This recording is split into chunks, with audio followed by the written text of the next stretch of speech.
Hello everyone, welcome to the ECAC League of Legends Contenders Division Week 2. This match is going to be between the Virginia Wesleyan University versus the University at Albany.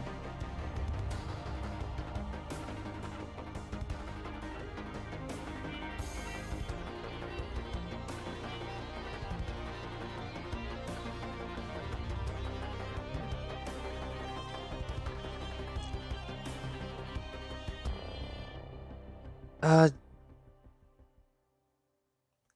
hmm, I'm not really too sure honestly if these two teams, Emilio ban coming out of here, it looks like we're not wanting a whole lot of range team fights. Hmm.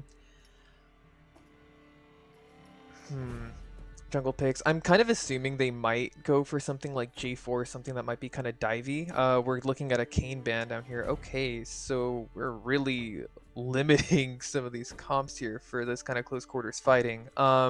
This has always been just kind of prominently very strong recently in the mid lane, and they're gonna looks like UAlbany is gonna get rid of Lilia as well, who has been just absolutely terrorizing jungle recently.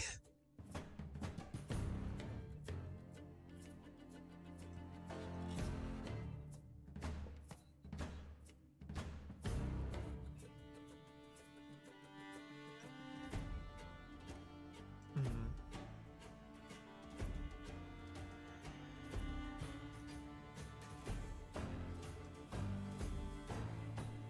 Hmm.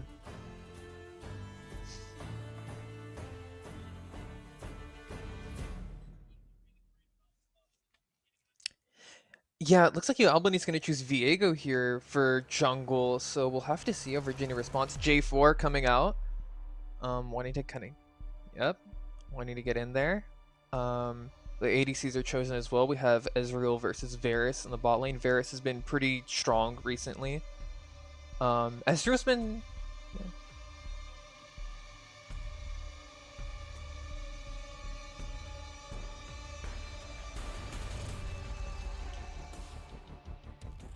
Way. He's he's certainly been there, let me tell you. Orianna chosen as a response from UAlbany. Uh, Pretty decent control from Orianna there for a lot of team fights and everything. Hui, I guess, will be pretty interesting to see in this fighting as well. Well, I mean, there's a lot to his kit, obviously, but we'll kind of have to see how he wants to control certain parts of these fights. We see a Nasus ban, Zyra come out.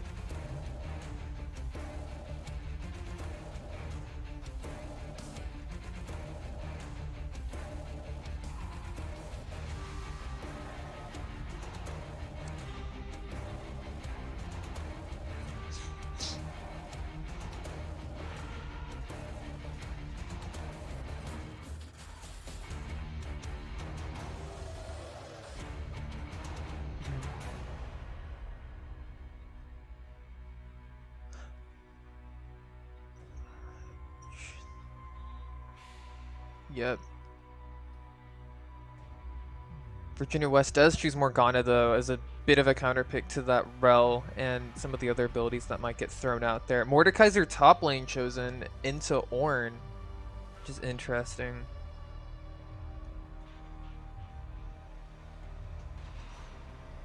Lots of AP coming from the side of Virginia West over here into UAlbany. Looks like UAlbany has a very, very tanky front line, though, that Rel and Ornn, which might be kind of tricky for Virginia West to really get to that Varus. I mean, J4 is there, but he's really the only person that can go there for that job, which is still very tough when you have, you know, Rel, Ornn, Orianna all there. Viego can also just position kind of to protect him.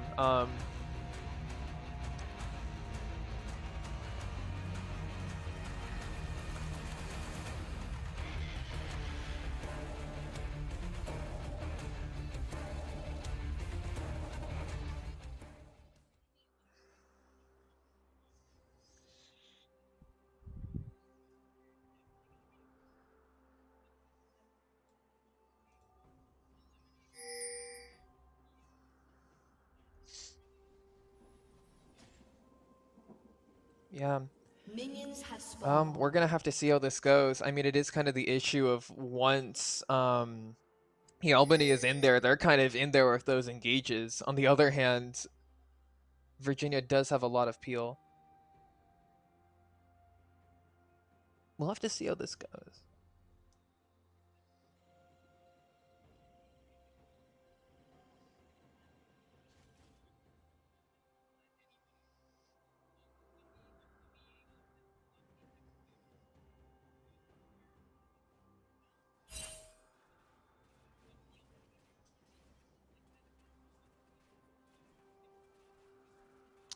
Honestly, I think the problem with poke comps is just that, like, if you can kind of find an angle onto them at any point, it starts to kind of fall apart very, very quickly. Is the one thing. It's kind of just like dominoes. Once you get rid of like one, the pieces start to kind of go pretty fast.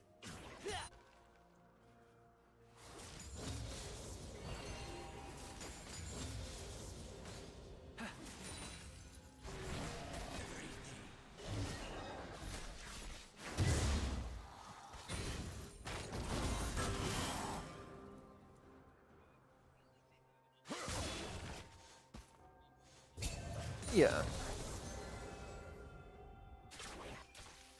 I think so too. We'll have to mainly just see how this plays out, I guess, from getting control next to objectives. Who can set up first, who can get there faster, who's going to force who to, go in.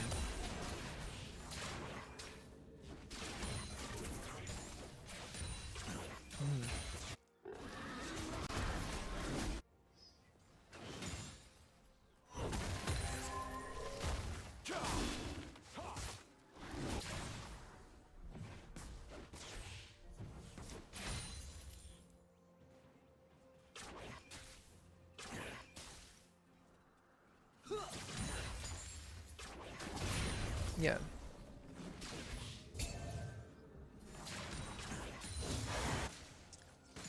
Yeah, Swiss Army knife of ADCs. The Hail of Arrows definitely providing some pretty good zone control for that slow, like you said. Looks like J4 here is going to path towards this bot lane, perhaps for a gank. We'll have to see what he's going to try. Goes through the tri-bush. Looks like he's going behind. It looks like Albany ends up spotting them out here, so J4 is going to go for the scuttle instead. Okay, we get a root from the Morgana onto Varus. Nothing from it.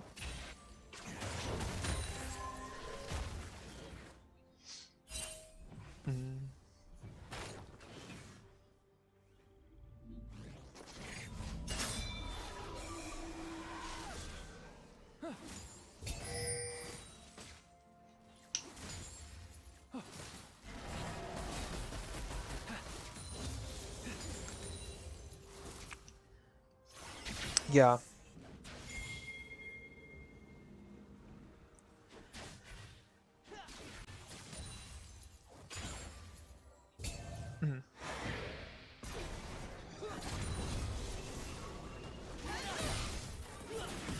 Yep. Oh, it looks like we should use Shattering Strike on the Ez. Okay, nothing comes from it, but we do get a good trade here in the bot lane for that.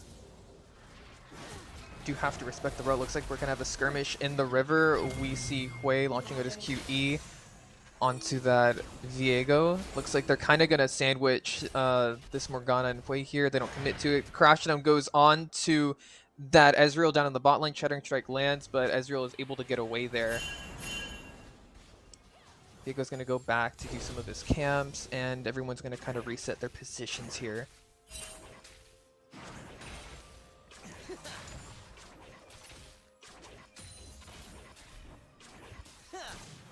Yeah!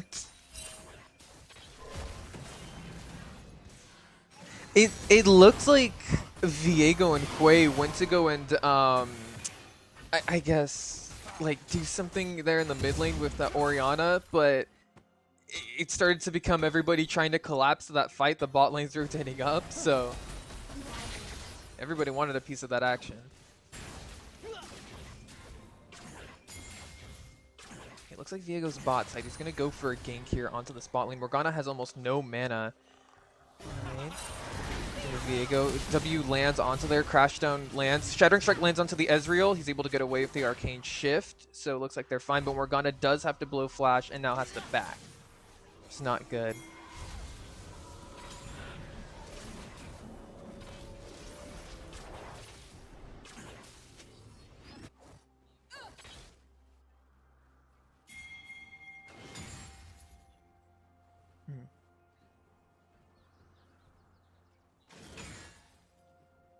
Yeah.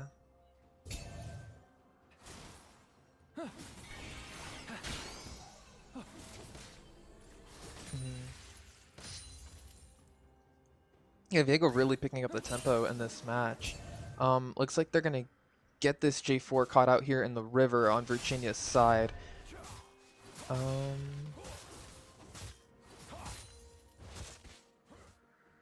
Looks like J4 is gonna go for the scuttle, get some vision around this river. And they're gonna, it looks like Virginia Wesleyan is gonna go for drag here. Getting some nice objective controls. They already got some void grubs already, so this is good to start stacking drags kind of early. Yeah, the early drag stack is gonna definitely help UAlbany, or I mean Virginia, to really take control of this early game. This is especially the time they're gonna need to really put pedal to the metal and gain advantages over this really Albany scaling comp. So it looks like Virginia Wesleyan is going to call out Viego's invade on their jungle successfully. They're unable to respond in time, but you know he's somewhere around that area. Alright, looks like Viego's going to go and try and get onto the Hui. He gets Lance's W. Nothing comes of it. Oh, we see the fear come out of Hui. Ult also lands onto Orianna. We see an exhaust come out of the Morgana onto Viego. Okay, Orianna pops ult. Looks like Hui is low now, and Viego's going to go and finish him up. Gets his passive off, is going to go and try and fight the Morgana, but gets rooted, is unable to go anywhere else. And there it is, the Heartbreaker. He who does steal the hearts of everybody. Viego comes down, hits 6, and crashes the party. You know, that's exactly what I was talking about earlier, where as soon as Viego hits 6, he becomes an entirely different champ. Whole different monster. Same beast, different monster kind of a thing, where he then gets it a lot easier to start getting those executions, start taking those bodies, start being able to like cause havoc all throughout the map.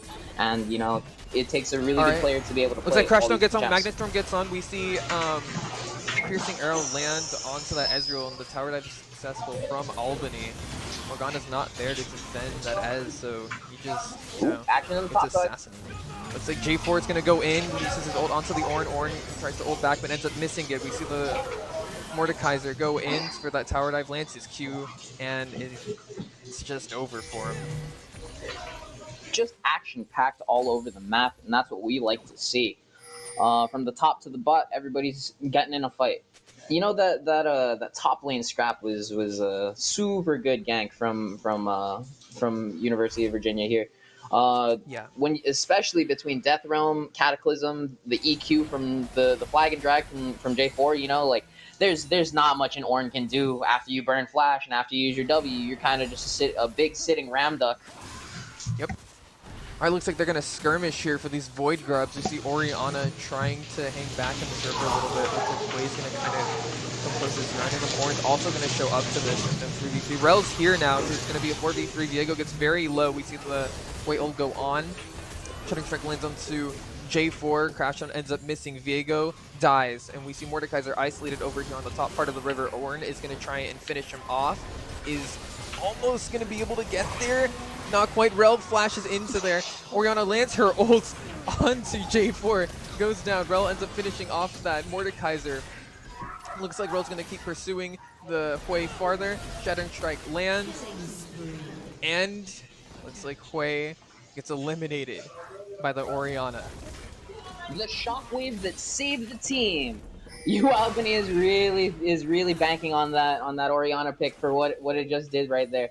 The saving 3 members, or catching 3 members all in that one shockwave was gigantic for them.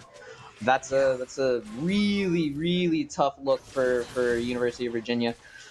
Like already seeing Orianna 3-0. Ooh, more bot action in the bot lane. Arrows ends up landing. Looks like he's gonna probably get that piercing arrow. whiffs, but good trade here in the bot lane. Ooh, action packed all around. Looks You know, these guys are really pushing the pressure. Oh, looks Ooh. like J4 is here to try and... Oh, but it looks like Varus is going to flash out of that J4 ult. The Ezreal ult does not get on to Varus for anything. That's some good reaction time by Albany's ADC. That's the reaction time of an ADC who's been ganked one too many times by a J4 and got immediately EQ cataclysmed.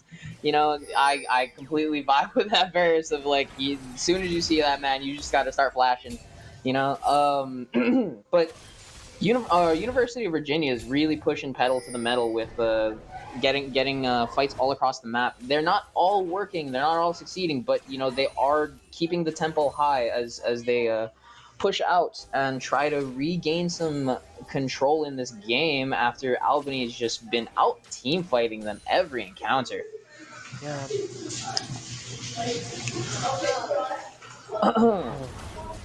Right, it looks like they're setting up for a fight here in the river, a 4v4 between both teams. Dragon's about to spawn. Objective is here, and the Yep, looks teams like look like they're UAlbany drawing the lines. Alright, looks like... Oh, we see a root go off onto that Rel. Has to end up using that Crash to get a little bit of shield, a little bit of resistance. Just gonna have to wait for her mount up to come up again. Alright.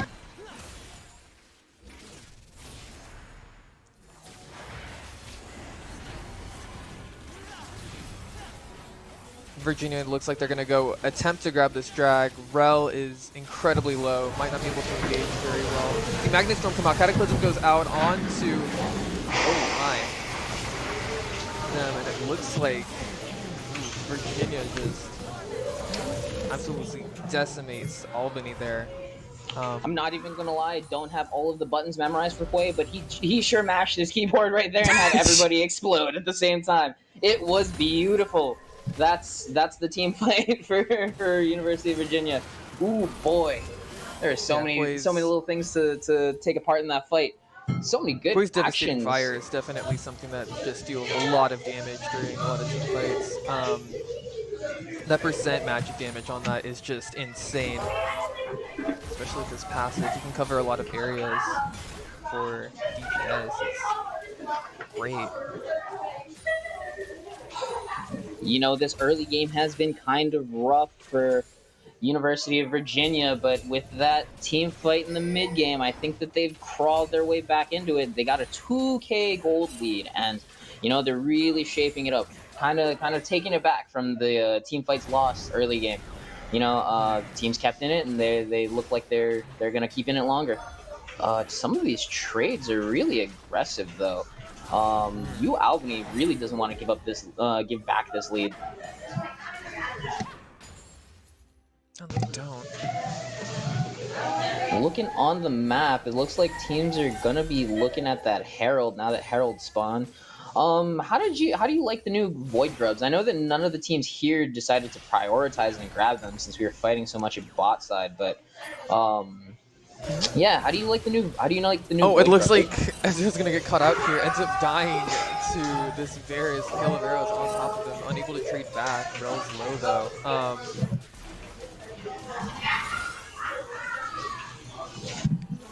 Oh yeah. From Albany. And as for the Void Grubs, I think that they're very good in team comps where you want to prioritize a lot of split pushing or a lot of pressure being around on the map. But if you don't really have that, if your team really isn't, you know, doesn't have a composition to push that, then you don't really need to emphasize them as much, I think.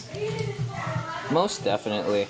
Well, it looks like University of Virginia is going to be at the very least prioritizing this Herald, especially with the new Herald buffs that they just did. They you know, and the fact that you can drift him yourself makes the Herald an always like premium pick for every team. Good to see that University of Virginia is prioritizing it on the pickup as soon as they can, or Virginia Wesleyan. Looks like they're going to reset to kind of neutral here. It looks like J4 is going to find Viego on his camp. He says, get out of here. Israel sends an ult down.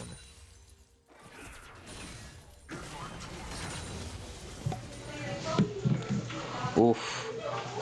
The mid push looks like it's going nowhere. The top lane looks like it's gonna be Hui poking out Ornn, or not poking out Ornn, tickling Ornn, if we're being ever so honest with how large that HP pool is. But yeah, University of Albany is on the back foot, but it looks like they've kind of neutralized the lead that Virginia Westonley was able to get for them as they pop the Herald, and there's some action in mid lane. Looks like it's going to crash into the tower. That's quite a bit of damage. Looks like Virginia Wesleyan won't push that any farther. They know some people are going to respond. Looks like Ornn is going to be fighting Koi here in this top lane. Whiffs the ults on him. Looks like Koi is able to get away just by pushing it.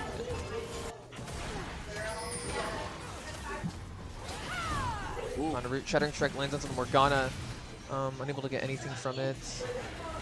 Rel is kind of caught out a little bit here. Gets the Koi ult onto her. It looks like Viego's going to go in onto the Koi. He's unable to get into there, but he ults. Grabs the passive. You see everybody focusing the Mordekaiser right now. Varus trying to stay behind out of that passive range for him. Ends up actually going for the J4. Looks like Viego's going to get low from the Mordekaiser here and ends up dying. Rel tries to crash it over the wall. Doesn't quite work. We see the Ornn come out. Ends up getting this Mordekaiser and Varus is able to pick him off. Looks like they're aiming for a re-engage Shattering Strike, probably. Magnet Storm does not land, ends up whiffing, and J4 is able to get out. Oof, that was a messy team fight in mid for Virginia Westonley.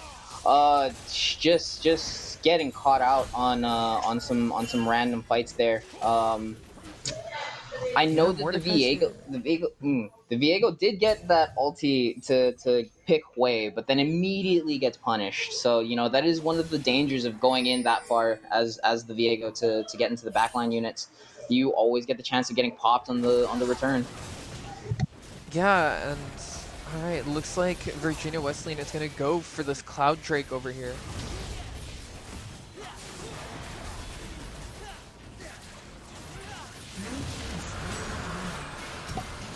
It looks like we're going to see a crash down. We see the Shattering Strike go through the Morgana shield onto the Mordekaiser. Mordekaiser goes down. We see Viego ends up able to pick Mordekaiser as his body goes down to the Hui's devastating fire. Shattering Strike goes off again onto the Ezreal, catches him out.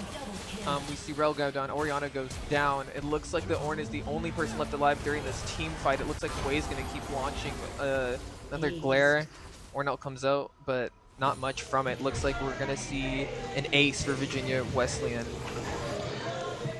And that's the ace for Virginia Wesleyan. You know, they actually were able to space out that fight so well. Catching out people on flanks, following them over walls when they flash. There's absolutely nothing University of Albany could have done there. I think they just got out team fought right there.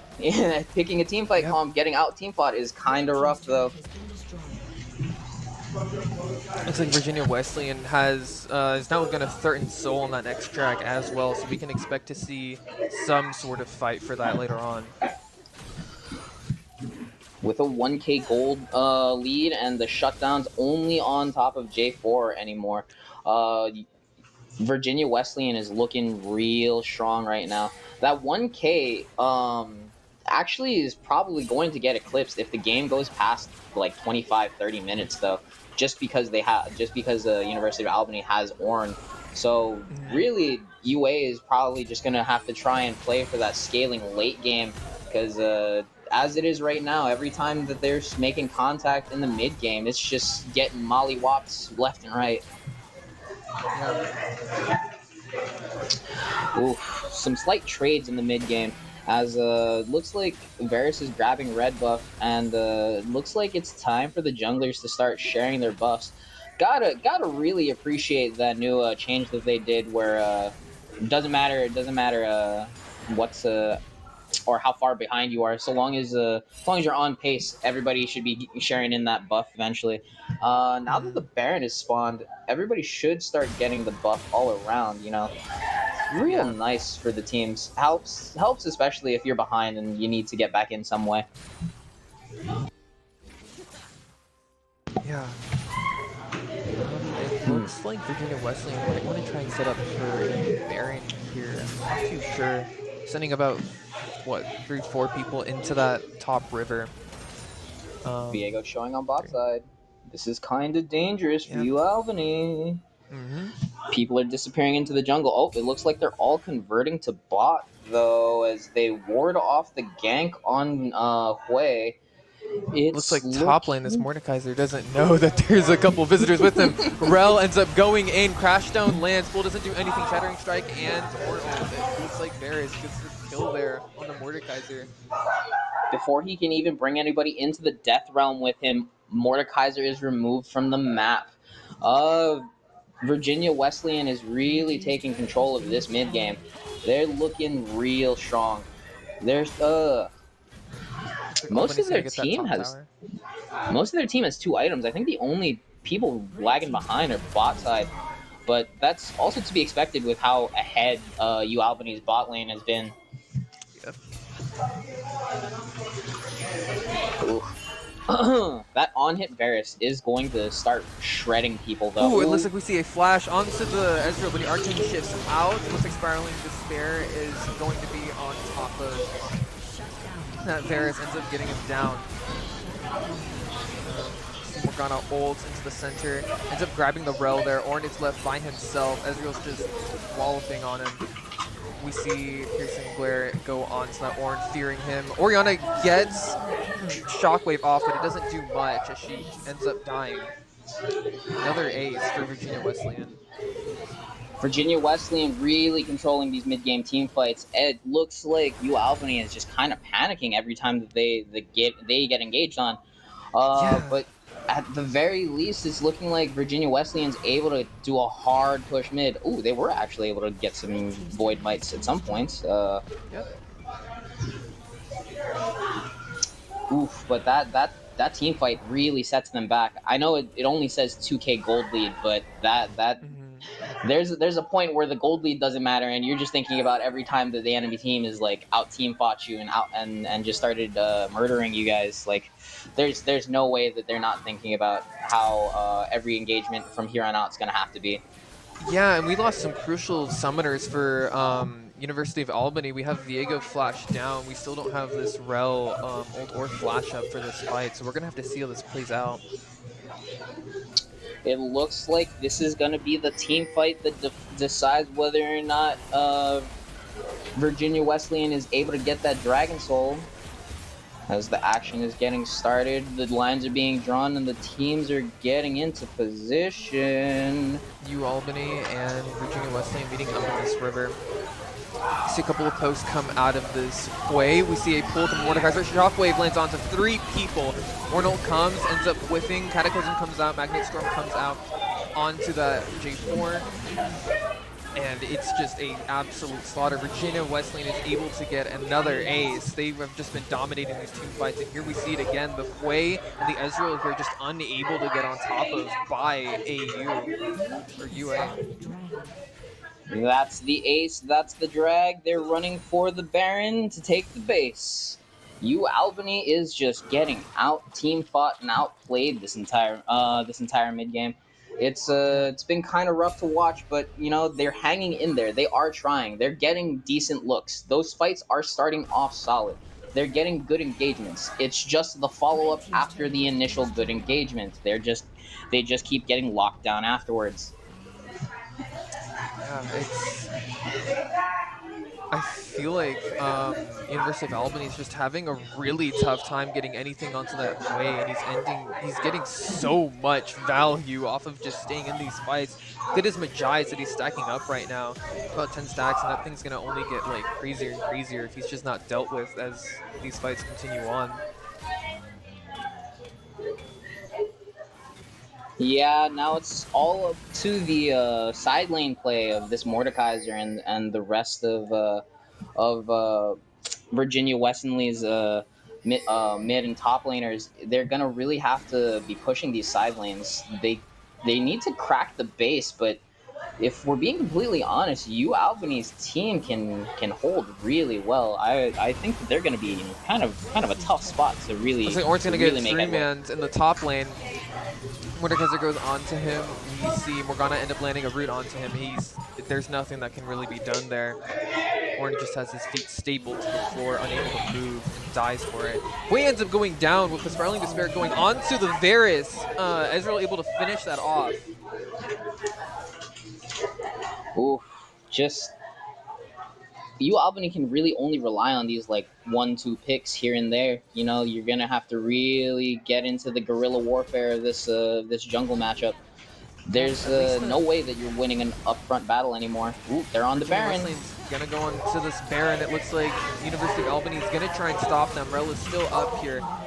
They will not go and contest this Baron, actually. So Virginia Wesleyan has Baron on everyone but Hui. The Hui pick for the Baron. They even lost Varus trading for that Hui, so I don't know if that was really worth it for them, especially since they all ran in the opposite direction from Baron when all of Virginia Wesleyan was there. Ooh, just I don't know what's going on in the calls right now, but I can only assume that things are not looking great for the rest of them. No.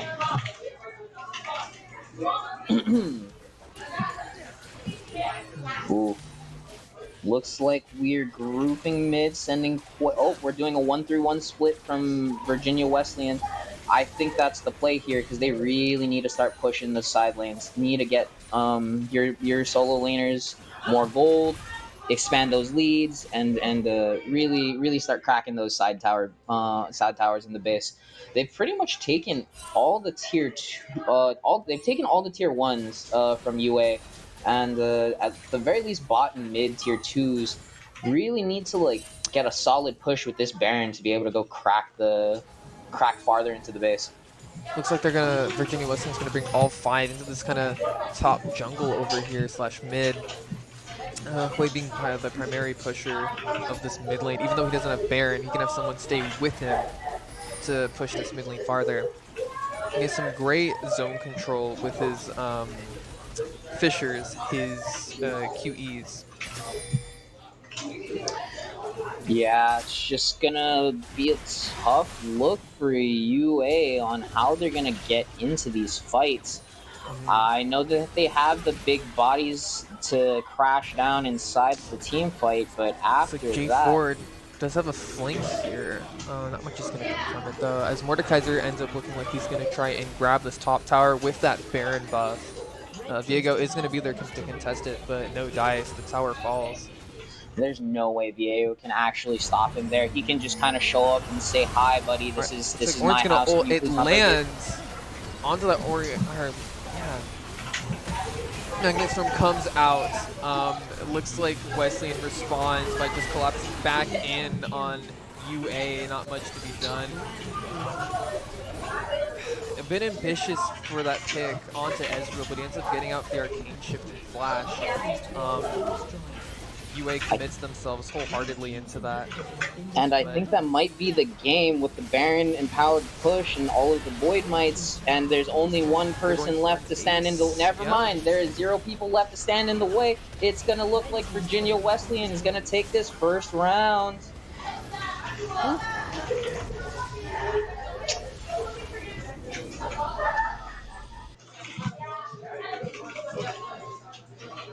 Well, Beam, that was an amazing back and forth between the two of them. I'm actually, ooh, that was a pretty hype game. It was intense. I really thought in the beginning that Albany would have they were so dominant with those team fights in the beginning. You would have thought they would have pushed that lead farther and farther and kept winning them. But then Virginia actually swapped it onto them. They started winning the team fights after a certain point. They were the ones in control of those engages of, eventually at one point the whole game, and it was interesting to watch develop. Yeah, no, just it looked from that early game that UAlbany had the driver's seat. They had the car, they had the keys, and they just kind of got jacked in the mid game. I don't, after I think it might have been one of those mid game team fights where they lost like 2 or 3 people, but after they started giving up gold, there was just no recovery. It felt like Virginia Wesleyan just kind of never took their foot off the gas once they got the car. absolutely getting dominant control over those objectives. I mean, they even had them in the early game, so once they were able to start pushing for those team fights and winning them, it just started snowballing farther and farther with the effort that they put in at the beginning of the game. Yeah, no. Well, it's gonna be an a rough comeback for UA. They're gonna really have to put their brains together and figure out how to stop the monster that is VWU's jungler, and really find out how to get those solo lanes some secure gold so that they can have a better team fight going into the mid game. Yeah, we'll have to see in the next draft what they come up with. Alrighty. It looks like we are ready to take a quick break right now. Don't forget, don't leave or don't leave. Yeah, come back, come back. We'll be back for the action. Mhm.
All right, welcome back to the ECAC League of Legends Contenders Division Week 2. We're now in Match 2 of Virginia Wesleyan University versus University of Albany.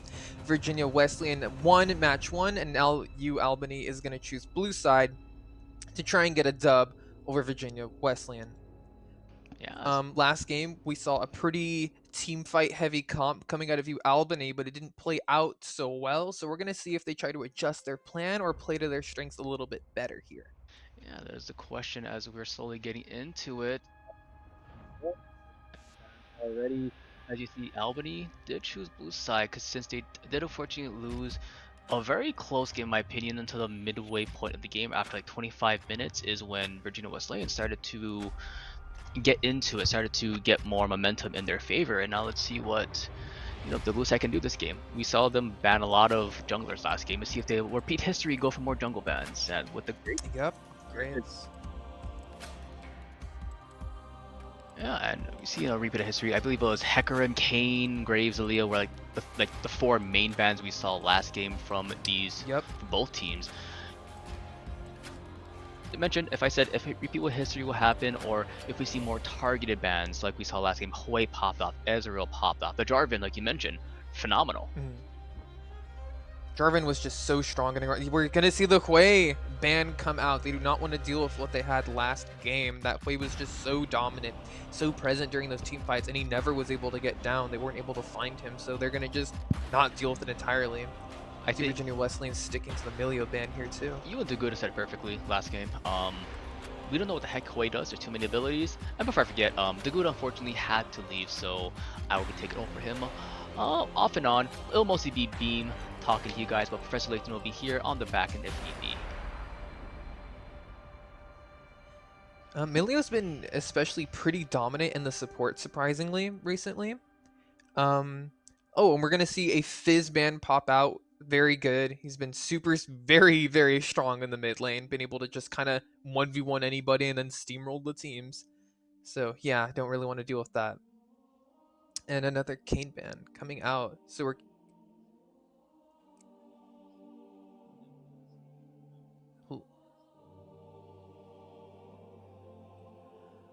All right.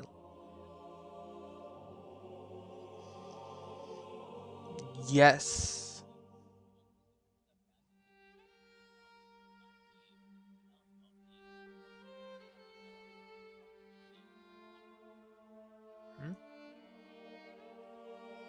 We'll see what they choose as a response.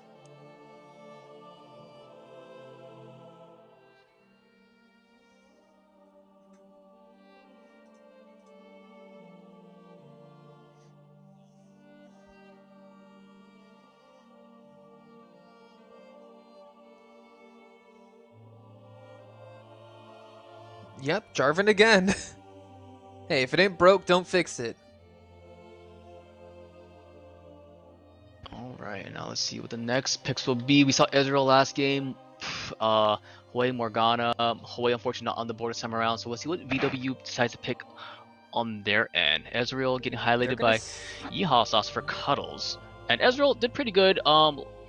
His ultimates every now and then, but they weren't really finishable. They were more ultimates that give you more damage. So for people like the Hui, for the Jarvan to finish him up.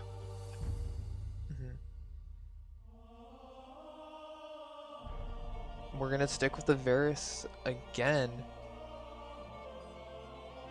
UAlbany choosing that Varus once more. It actually did pretty well in the laning phase into Ezreal, able to kind of just outrange him, add a bit more pressure by himself in that kind of 2v2 situation. I'm wondering if the supports will change as well.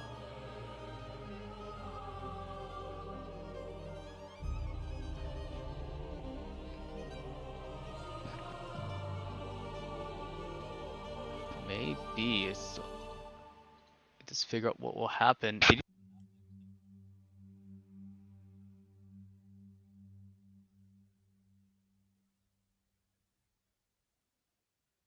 Nail biter.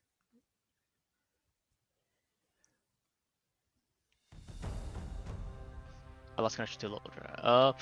Yeah, wait to see what happens. Unfortunately, it looks like low draft did freak out on us. Unfortunately, not sure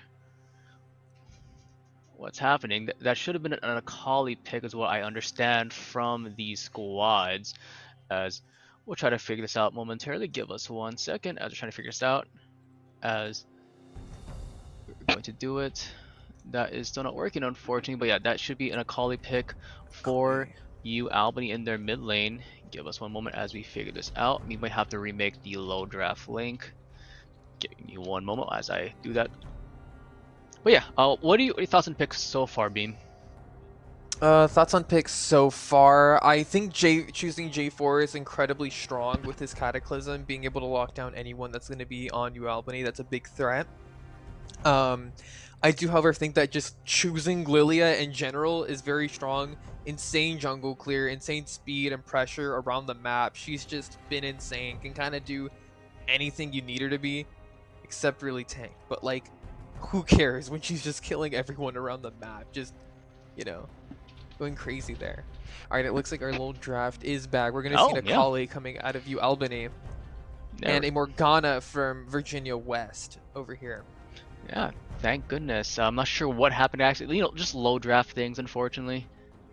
But yeah, now we're in the second picks and ban phase to see what they will ban. Last time we saw the Nasus ban Tryndamere, Zyra. You think we'll see the similar situation this time around? I think we'll probably see a Zyra ban stick here, just because it's a Nasus ban is gonna go through. Zyra's been very, very strong in the bot lane. She can get a lot of control very quick, which is very bad if you need to, you know, engage on someone without her ulting or having a root in place or anything else. I'm gonna see a Tryndamere ban come out of UAlbany's side. Yeah, so same thing. Targets toward the top side of the map, as we already see both bot laners for AD carry and support, along with junglers being already picked for both Virginia and UAlbany. Malphite is a lot more top focus this time around. Mordekaiser was one of the picks we saw last game. We'll see if that gets banned out. Mordekaiser did a pretty good job, in my opinion, in that top side for Virginia Wesleyan last game. Yeah. Mordekaiser ban coming out of UAlbany, so they do not want that to be chosen. We'll have to see. We're gonna see Rise come from Virginia West as a response to this Akali. Interesting. Oh yeah, that's right. Sorry, Akali's a million, not about support. My bad. Apologies for my earlier statement. But yeah, there's a lot you can play now. You can go for tanks. You can go for things. You probably want to go for more engage potential for this bot lane, along with the Varus to help them set up. Because you have Lilia, Akali, one of the things that can go in with them potentially. And Varus is really good for that setup. Let's see what will happen. And speaking of set up, here's set. That's set. Question is though, that support or top lane is the better question, because we've seen set can go both cases, can go for that support, can go for that top lane, and with it, when see what support will be highlighted and picked, and with Maokai getting hover, I have no idea what the heck's going on. I do think it probably would more than likely be a Maokai top. Set support has been a thing before, but it's an incredibly niche pick, and with the new support items being the way they are now, he is prone to getting poked out in the lane, which is sort of not the greatest, but it's still a possibility. So, with that being locked in, if it's either Set or Maokai, what would be a good counter for that? We saw Ornn highlighted last game. We have things like the Darius, like Camille, even tanks like the Mundo still available. I want to see what the top laner has in their pocket for this squad. For Mr.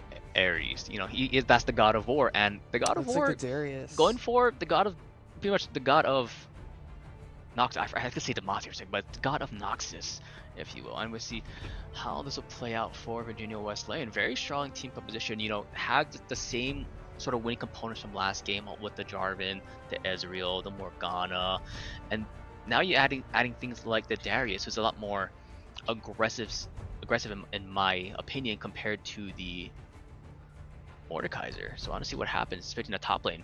And I'm getting confirmation that it is a set top lane actually. All right.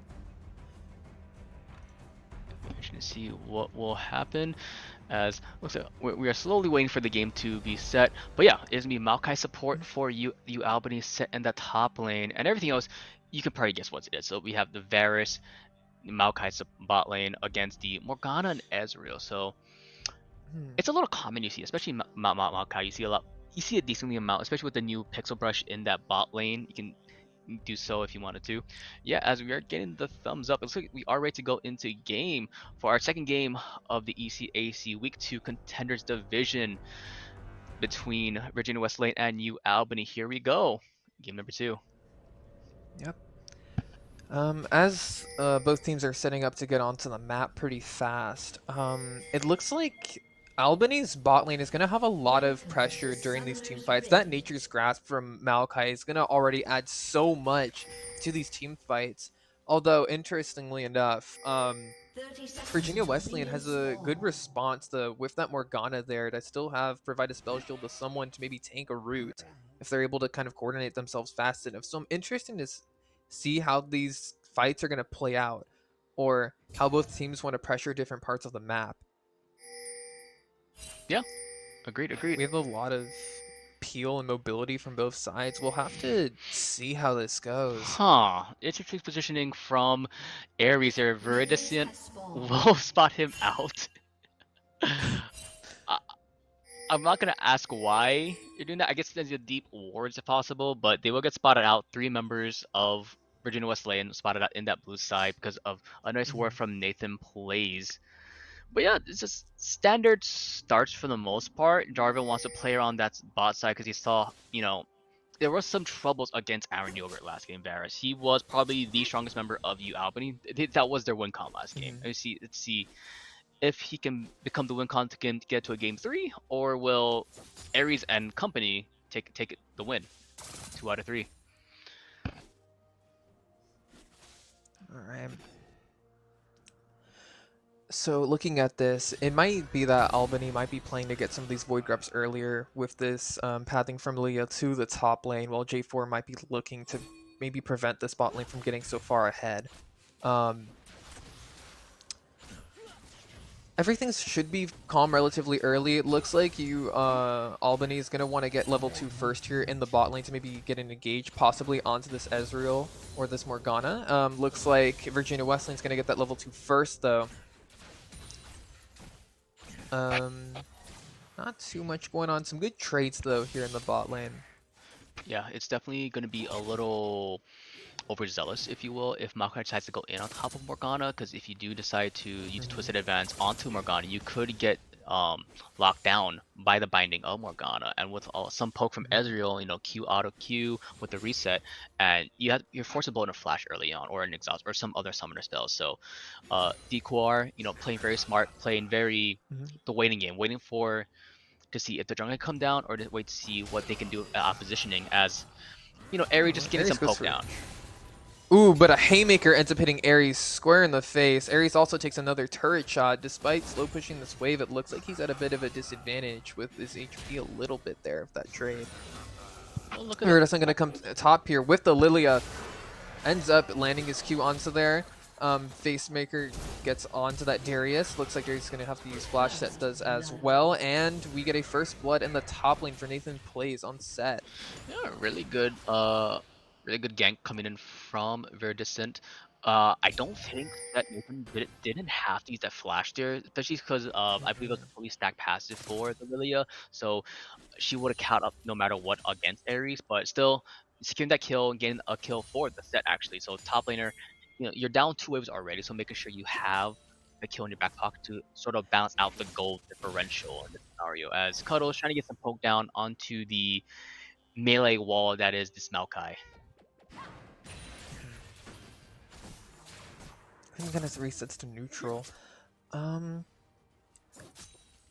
like Lilia kind of back there caught out that Rise, trying to back in that bush, forces him to stagger his back a bit, which is good for the Sakali mid lane for UAlbany.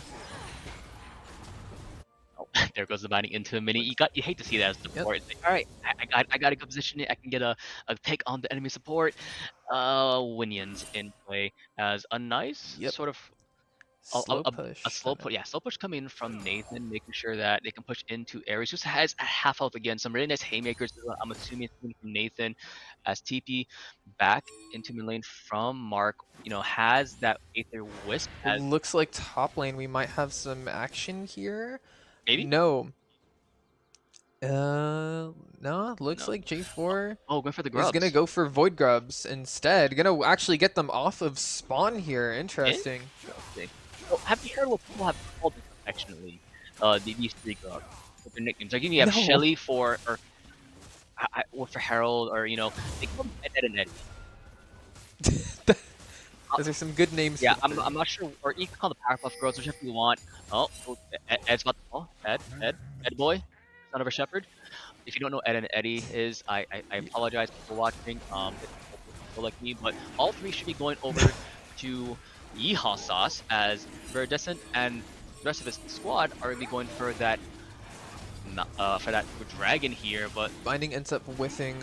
Looks like Maokai's getting kind of low over here from just this poke. Rise shows up as well. They might be looking for a fight in this pit, not being able to let them get out of here. Rise kind of caught out a little bit. Lilia flashes back onto the Rise. We see a Q land onto the Maokai, ends up killing him down. Varus is exhausted. Piercing arrow finds Rise and ends up killing him. And it looks like we see a flash forced out of all 4 members in that fight for UAlbany. But they do get the drag there, 1 for 1. every single summer spell was blown by the 4 members of UAlbany, so it could have been a lot worse for them. They did get 1 kill onto the Rise because the piercing arrow, like you mentioned, from the Varus. As look at some of the gold differentials, yeah, it's pretty much even across the board. For the most part, yeah, pretty much all throughout the whole board, it's even. As you see, like overall team gold differential only 200 gold, so slight in the lead because of that top lane. But either way, see what happens. As I want to see where Jarvan tries to prioritize more. If she tries to prioritize more in the bot lane, the mid lane, or the top lane. No one really prioritizes the mid lane anymore, actually. It's all about the side lanes. Yep.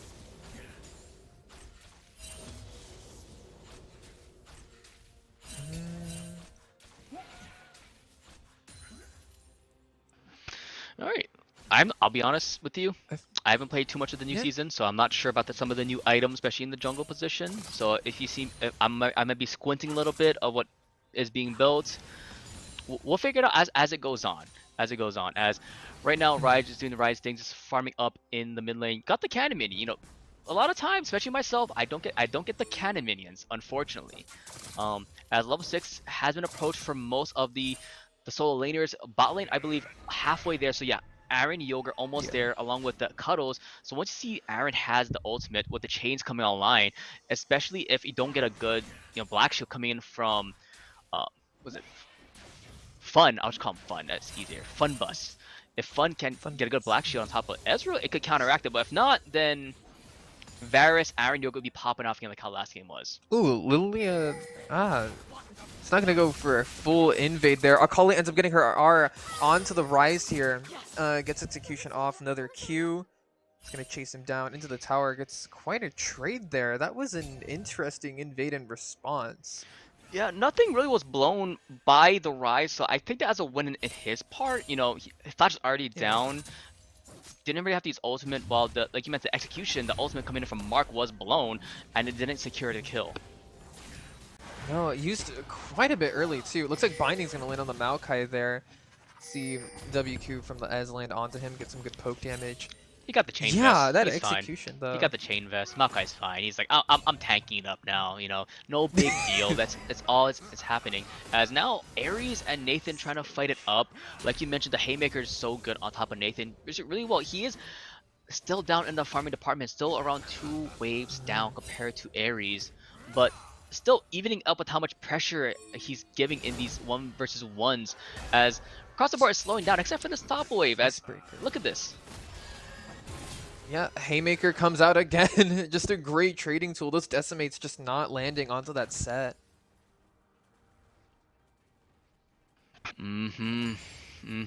Let's see how it'll play out.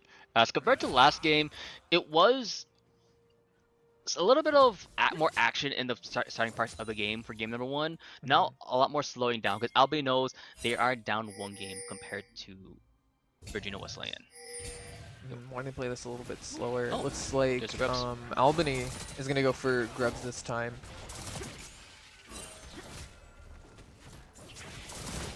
So they're going to bring 4 members here to secure these, but it does look like Virginia Wesleyan is going to kind of surround them, pincer them here. Nature's Grass comes out, but we see a Black Shield end up defending it. We get a huge knock-up from the J4 there. Huge sleep come out. Decimate hits everyone, but not much comes from it. It's a rough fight. On a cutout in the back here, Maokai gets onto her, and the kunai just end up landing onto Morgana, finishing her off. Set's gonna chase this Rise. Looks like the E from Macaulay doesn't land. Haymaker comes out once more. Watch Rise. Rise should be able to get at least one kill here, potentially, but there's no wave happening. So Sway Trade should fall here, maybe? Yes, he will. Yep. And I'm not sure if we saw bot lane, but I believe it looked like Aaron did dive bot lane to try to get a kill on Cuddles. Did get it, but it was a 1-for-1 trade. Yeah. Interesting fight there to try and pincer Albany. Going for those grubs sometimes just might not be the most worth it for some bigger fights like that. Thank you, Cool Scoots, our observer. He is a big fan of the KDA skin line, as you saw him zooming in onto a Mark as he was backing, as it looks like this time around Virginia was lane starting up the Dragon Cloud Drake. So no Cloud, so we'll be in here, but a TP coming in from Nathan. Oh, it looks like it was canceled from Ares. I mean, maybe that's a good thing considering the amount of people that were there. Yeah, I mean, it would have been a... Let's see, because the ultimate was available as well for Nathan, so if he did TP in, it wouldn't have done much in my opinion. Very distant could have flashed in to try for the steal, but it's 50-50 plays. It can go well, it cannot go well, you never know. It's better to play it safe than sorry, and especially in these kind of situations where you know, like, if one mistake could cost you the series. Yeah. I mean,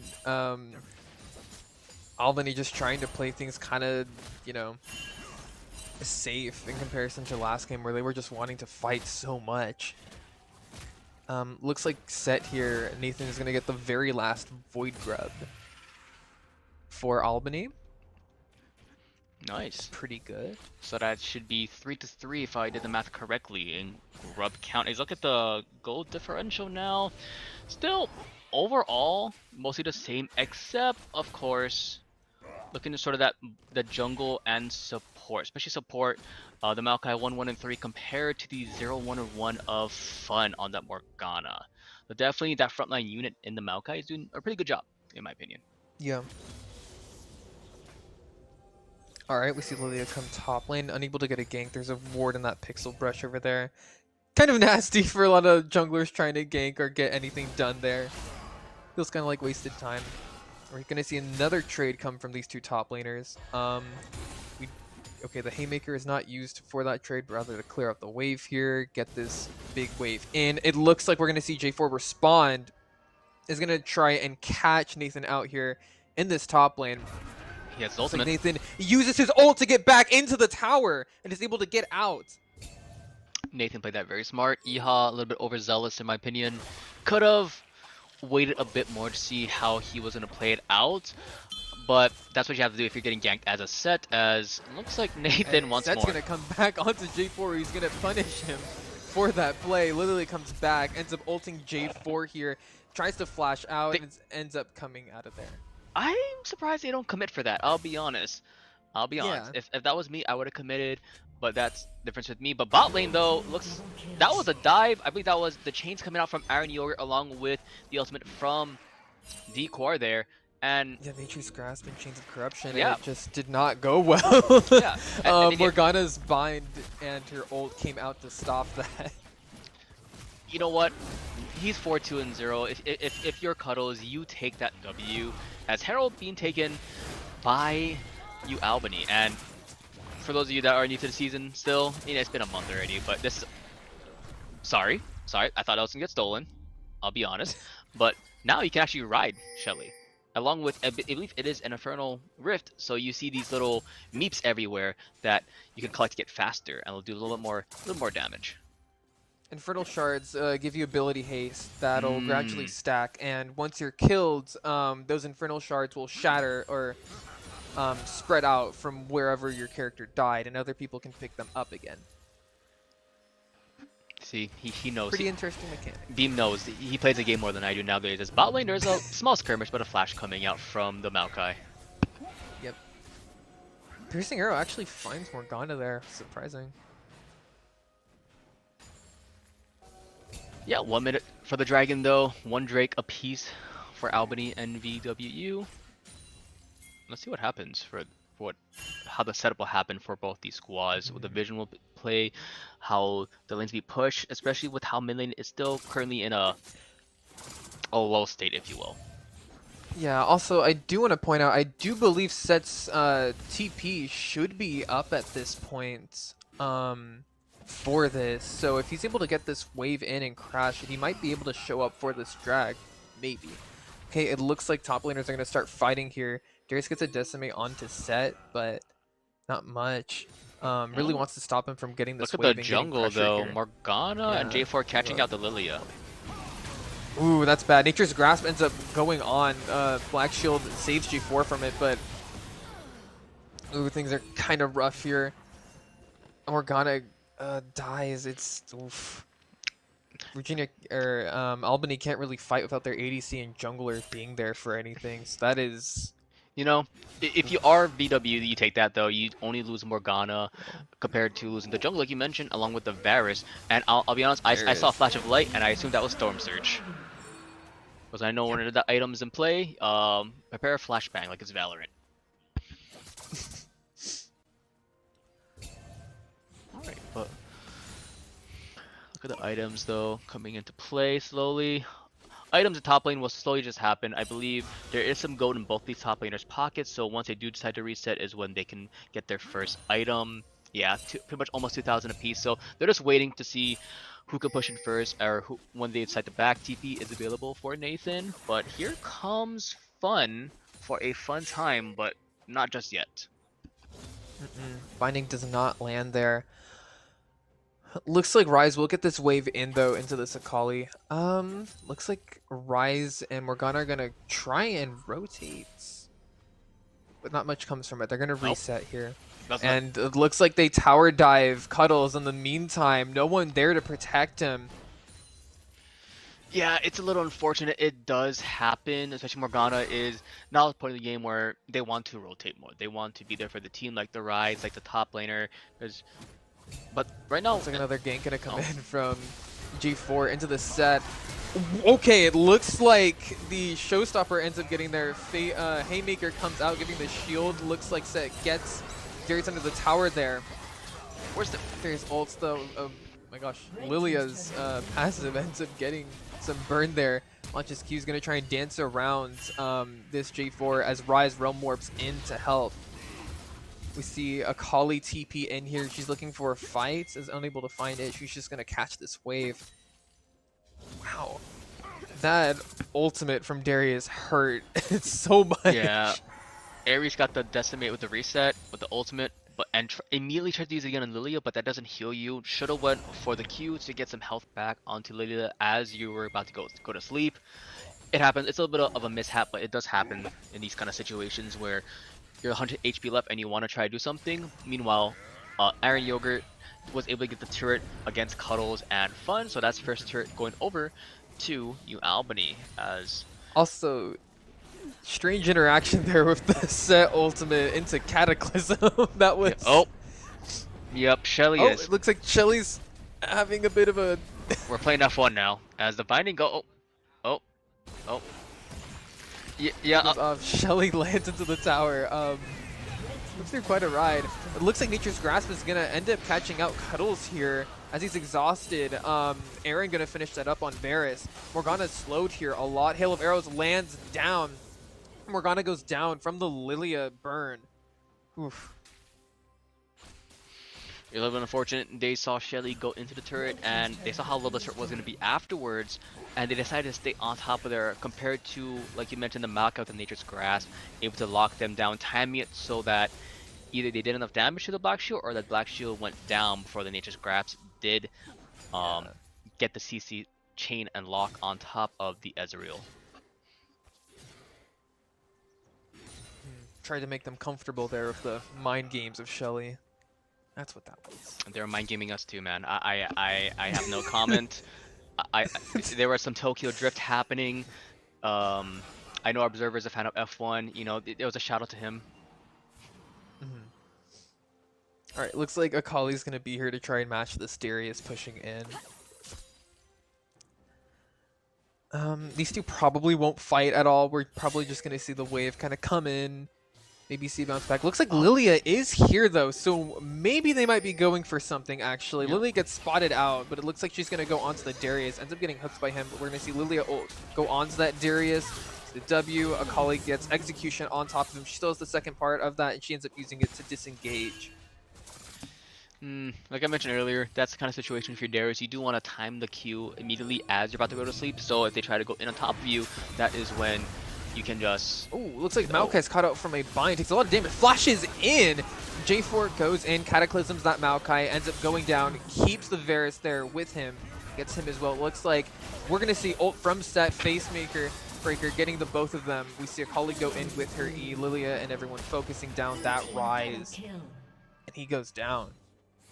That was pretty much a 4-for-2 trade, heavily in favor of UAlbany, as the Infernal Drake does spawn. And with how much pressure Albany has, this would be pretty much the second Drake on the board. So 2 Drakes apiece for both of these squads.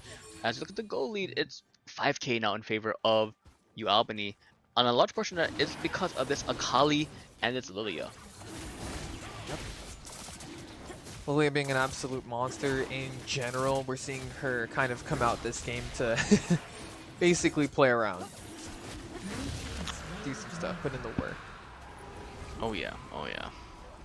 Akali's always a fun champ to see in pro play or any play, competitive play, collegiate play. It's always about, you know, having those highlight maneuver plays. And right now, Mark is having that moment, really. Really dancing and skirting around a lot of the abilities. It's hard to lock him down on the side of Virginia Wesleyan. Indeed, indeed. As Baron has been live for the last 2 minutes, and I want to see how this will play it out. Who will get the first dibs on top of that? Top lane, they're still there. Ares and Nathan will always just be here farming against each other. Yep. As the rest of the squads are just, they're vibing, you know, converging on that mid lane, if you will. Especially if you are Virginia Wesleyan, you still have no turrets on the board. Yeah, 0 turrets compared to the 3 turrets of UA. Yeah, we're gonna see how Virginia tries to pressure for maybe some turret. But, oh, it looks like Albany might be looking for a Baron here, actually. They're all in the river, all setting up some vision, clearing out some things. Or they're looking to collapse, actually, on Cuddles and Morgana here. Oh, Nature's Graph's miss is along with that Lilia ult. Morgana tries to use her ultimate as well, but it doesn't quite get anything from it. Ares trying to run away from the rest of this team. Nathan unable to catch up to him to use his Facebreaker. Interesting. So now we have Nature's Grasp down along with Lilia's ultimate, her sleep. I was a little worried, I'll be honest. Morgana did use Black Shield on top herself, as Ezra was still lagging behind. I thought Nature's Grasp would have gotten him, so I was worried for them, but you know, thankfully Ezreal didn't get caught out by that. But now, if you, like you mentioned with UA, they're down 2 big ultimates, but they can be patient. There's no Baron is still up, but you have a lot of pressure on that bot side of the map. And with the only TP available is that Ryze, so Ryze has to go towards that bot side of, you know, that solo lane if he wants to make sure that he can apply pressure there. Because if you send Ezra down there, or Jarvan, for instance, Baron's on the table. I see the pings coming out from UAlbany. They're not going to start it, but, you know, they want to keep some people around there.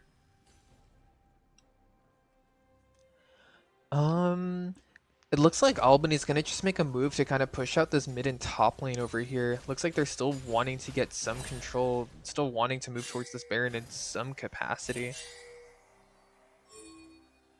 Yeah, they want to get some prio, get some more vision. The duo do get spotted out by some nice wards from Fun, but now let's see how they'll clear this vision. The ward's still in the middle of the Baron pit, so they will get spotted out. So now it's just the waiting game. Who will make the first Yep. move? Who will make the first dance, if you will, as Oh, potential Akali in that bot lane. TP is ready, as Rai is going to be backing to, you know, go against that push of her because he has his own teleport. Bonnie gets onto the Maokai for some pretty good chip damage there. Let's see. Akali ends up getting that turret bot side, which is pretty good for Albany. Curious to see how this fight goes over here because it looks like they're gonna fight for Baron. Sorry, that's very aggressive from Fun, Alright. getting that, clearing that vision by himself, as he did see the Maokai walk forward as well. So if D wanted to, he could have went in and collapsed on top of the Morgana, because I believe there's two people behind him as well, the Lilia along with the Varus. So it's potential as TP going in from It looks Mark. like Akali's gonna TP to bot lane to catch this wave over here. Oh. Lilia finds Rise actually, gets on top of him, but he's able to get out.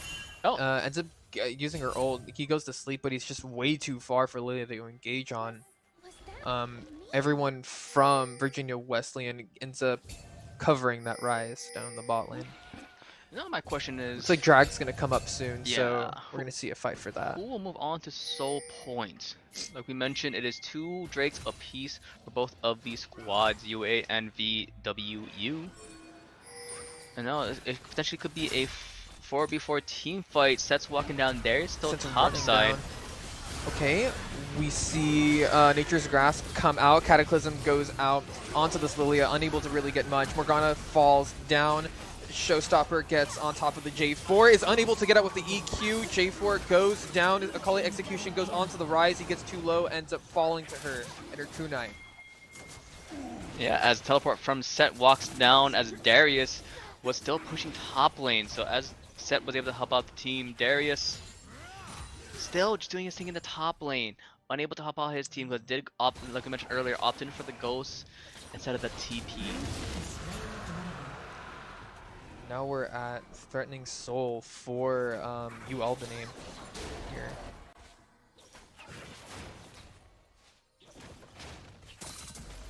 Pretty good team fight on their end. I think especially restricting the J4's movement like that into their backline was pretty good. Oh, it looks like in this fight, okay. Flash or flash? Okay. Set ends up having to flash. He is just kind of schmoovin' there. I know, I thought I saw the flash in real life over there too. It was a little... I don't think Set had to flash there in my opinion. I think Set was still fine in my opinion. But still, better safe than sorry in that regard for Nathan. Still, look at the goal lead, 8k in favor of UAlbany. And Baron, like you mentioned, still alive. Has been alive for the past 8 minutes. A lot of it is the vision and control is in favor of UAlbany. So UAlbany, if they wanted to, they can push into this. But you have to be careful though, because you still have the things to worry about, like the E-Hall, with the Cataclysm, or just Morgana. Zanya is finally available. Or yeah, she can just ult and then use that Zanya's immediately on whoever she wants there, and she can't really get too punished for it.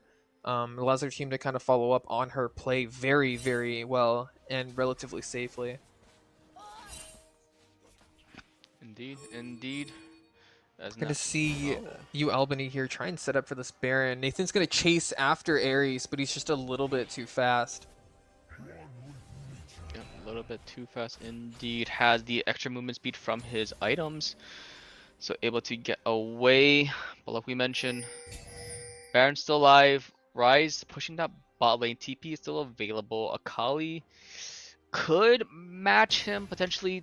TP should be up in about 20 or so seconds.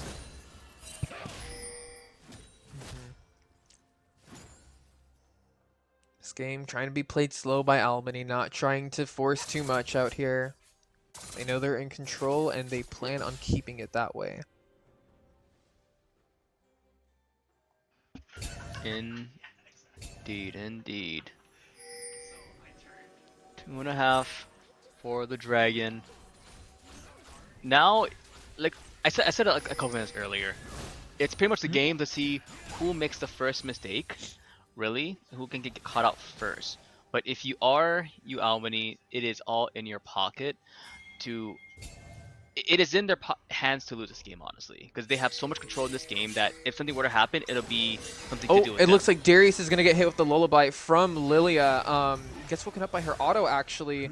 Looks like he's gonna have to use Ghost to try and get off as all four converge onto here. It looks like Virginia Wesleyan is going to try and respond, but they're unable to get there in time.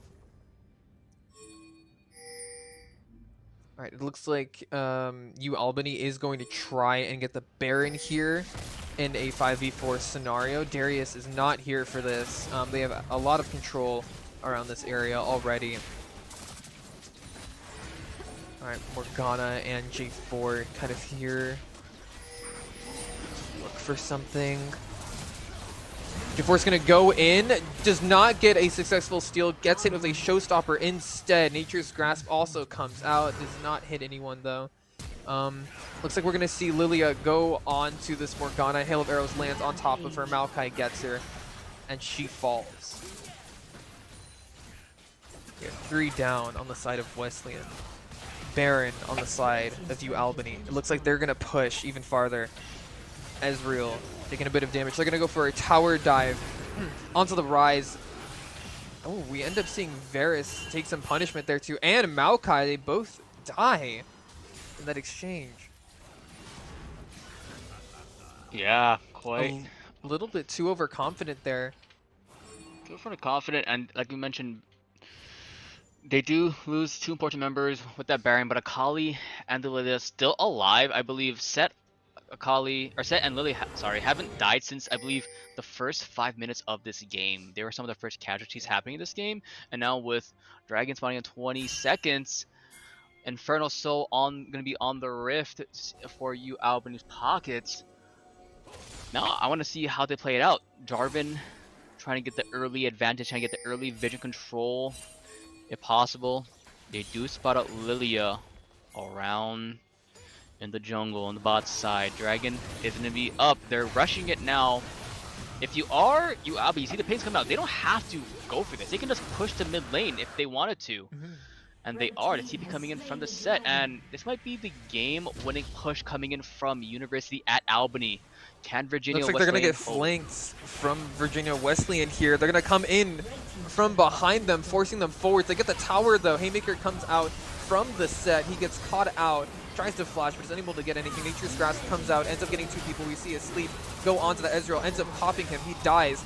Darius also goes down. Cataclysm goes onto the Lily to try and stop him from pursuing any further. Akali gets her E onto the J4. It lands, and Lilia is able to use her W onto that rise, killing him.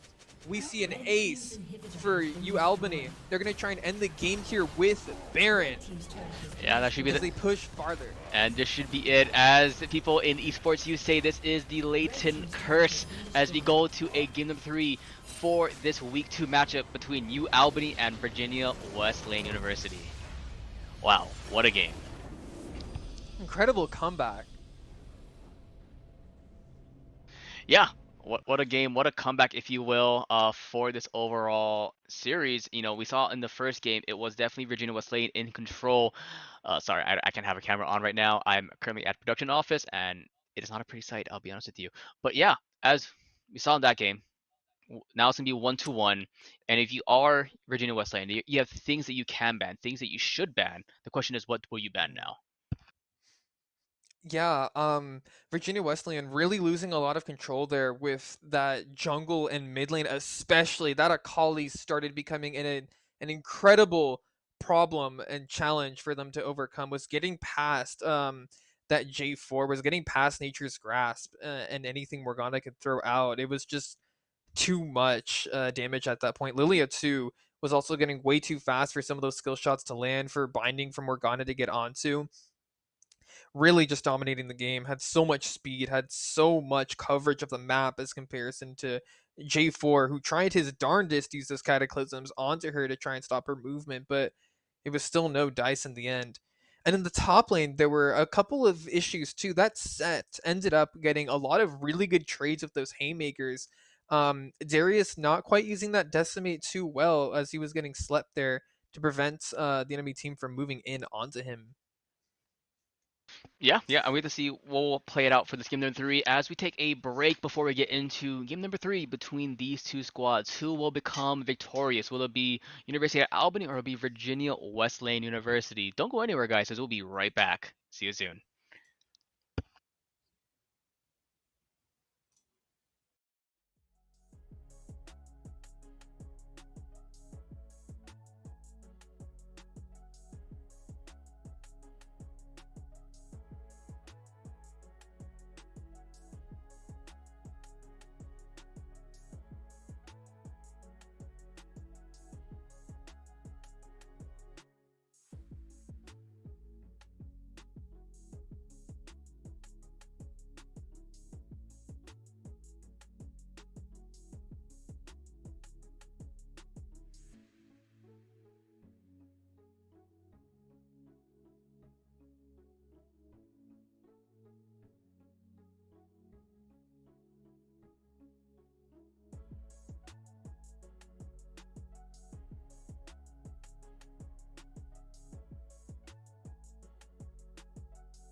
All right. Alrighty. Welcome back to the ECAC League of Legends Contenders Division Week 2. We're going to a match 3 with Virginia Wesleyan University versus the University at Albany. Albany ended up winning last match. They actually had a pretty good comeback against Virginia Wesleyan. Started to get some really good control over the game. And we still have the same bands. Looks like, yeah, their bans are probably going to stay the same. I don't think much is really going to change there. They seem to want to have these jungle bans in particular. I do think Virginia Wesleyan is going to go back into banning Lilia again, though. We've seen Lilia come out again, just in the first game and the second game. So, do you think we'll see any other bans besides jungles, like the AD carry? Like, we saw the Varus and Akali popping off. So, do you think we'll see bans towards the Akali, towards the Varus maybe, Ezreal? I mean, there's a lot of things you can ban. There's a lot of things I want to see banned, actually. Yeah. They also might not ban the ADCs, just so that way they can have them. We see Hui come out from UAlbany. Thank goodness. Pretty good on them, since they had trouble handling that first game. Really set up their mid lane for game 2.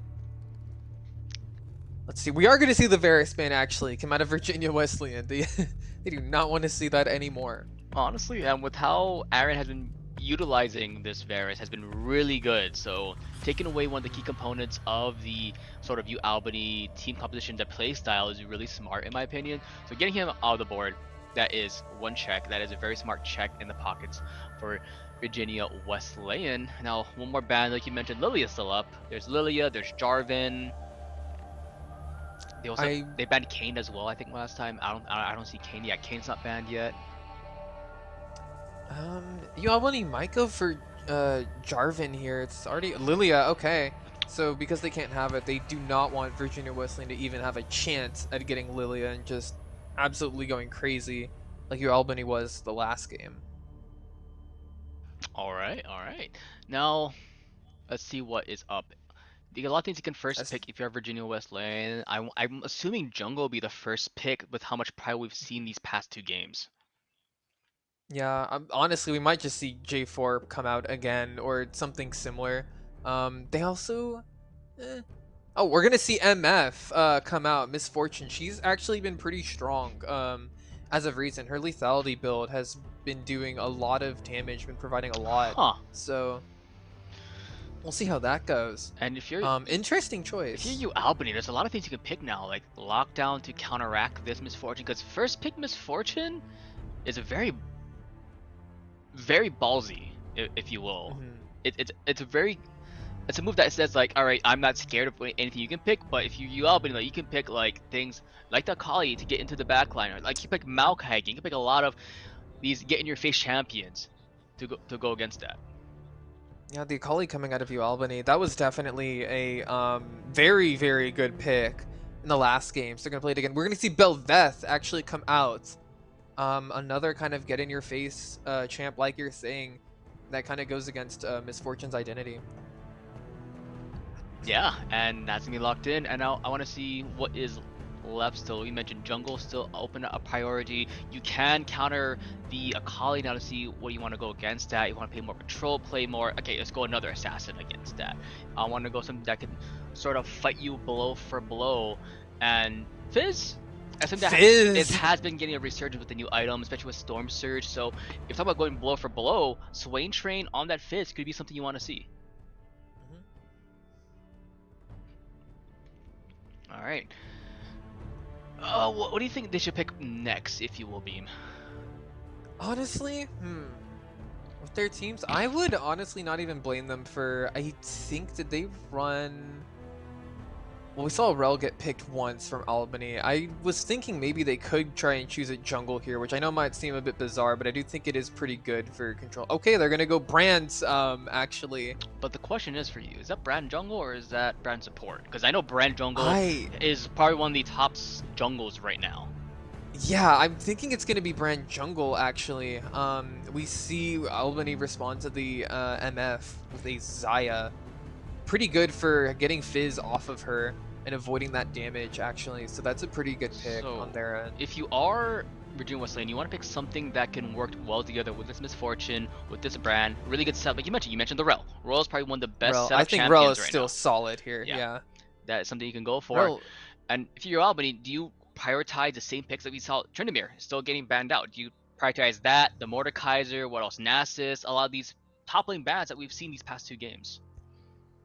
let's see here. Their top lanes have been, well, I feel like the way Albany likes to play their top lanes is they really like to kind of keep it isolated and then bring it in for team fights once it's time.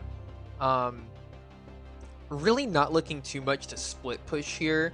They're kind of looking for, well, I mean, in the first game they chose Ornn, right? And I think that would have worked well had they not lost too much control of that. They might actually run that again to have a strong front line against Virginia Wesleyan, to have something to kind of tank, or kind of, you know, you got to put some effort through to get to people like Xayah, who might be in the back line doing some stuff. You can already like peel out for herself as well. Make that journey a bit harder. Going to see Mordekaiser ban come out from Albany. Huh. And it looks like a Thresh ban from Virginia Wesleyan. Interesting. So, they're not taking away the Maokai that was really prevalent in that last game. Like you mentioned, the ultimates were really good for the tower dive scenarios, or even when you're going around the loot objectives like the Barons, like the Dragons. So you still have, and you've seen how Decure is like really good on these picks like that Maokai, and now that's left open. If you are Albany, you know, just hover that now and lock it in, honestly, because that is a really good pick for you. It worked out last game, it could work again this game. Yeah. Maokai was a very solid pick. The Nature's Grasp it's still one of the best ultimates in the game for just control, for fighting, for anything that you need, really. And it would do incredibly well into Virginia Wesleyan's team that they have so far. Really kind of bars off their team from even really engaging or even disengaging whatever they need. Just great, solid pick. Now we need the setup for this team, and there's Malphite. So Malphite. I mean, hey, you just jump straight in with the ultimate, your unstoppable force going into this team, and if it's really hard to play Malphite in this competition because you're against a team like Akali, Xayah, Bel'Veth, Maokai, that they go in. So pretty much you're ulting on top of your misfortune, you're ulting on top of your brand. As you see Bel'Veth, Akali, they jump in, you want to jump in on top of them as well. Yeah. And there she is, the golden. There's Rel. Yep. See the Rel come out. Rel Malphite is quite a dangerous combo, actually. If either one is able to get their engage off, it means the other's immediately able to follow up to extend it. We're going to see Garen as a response to that Malphite, to his kind of cues in lane, to his trading and whatnot. Alright. So we're going to see how that top lane plays out there, if that Garen pressure. I do think it kind of a little bit goes against what Albany was using their top lanes for in the other 2 games, but it's, I think, still a pretty good pick on its own. Yeah, it's still good overall, but yeah, and I am getting notification. It is a brand jungle, actually, so you were correct in that regard. Yeah. I'm thinking with this bot lane, what they're going to want to set up for, I mean, especially if they get around to these drags, is to have Rel engage onto, not even necessarily Xayah. They could probably just engage into the front line itself, as long as Nature's Grasp isn't really there, and keep them down for MF to use her R with that lethality build to kind of just whittle them down. Brand is also there to finish them off. Yep, and looks like, we're good to go for the going into the game. The final game of this best of 3 series. Like we mentioned, it's only week number 2, and these teams are already showing that they want to make sure they compete in this top half of this group. So I do believe for ECAC, for the contenders division, there is 4 groups of 8. So they want to make sure they're in the top half of their group so they can move on to the playoffs. I believe UAlbany is currently 1-0 on the board. Or sorry, they're 0-1 overall in their group, while VWU is 1-0. UAlbany losing a very close 2-1 last week. So they want to try and reverse that curse this time around.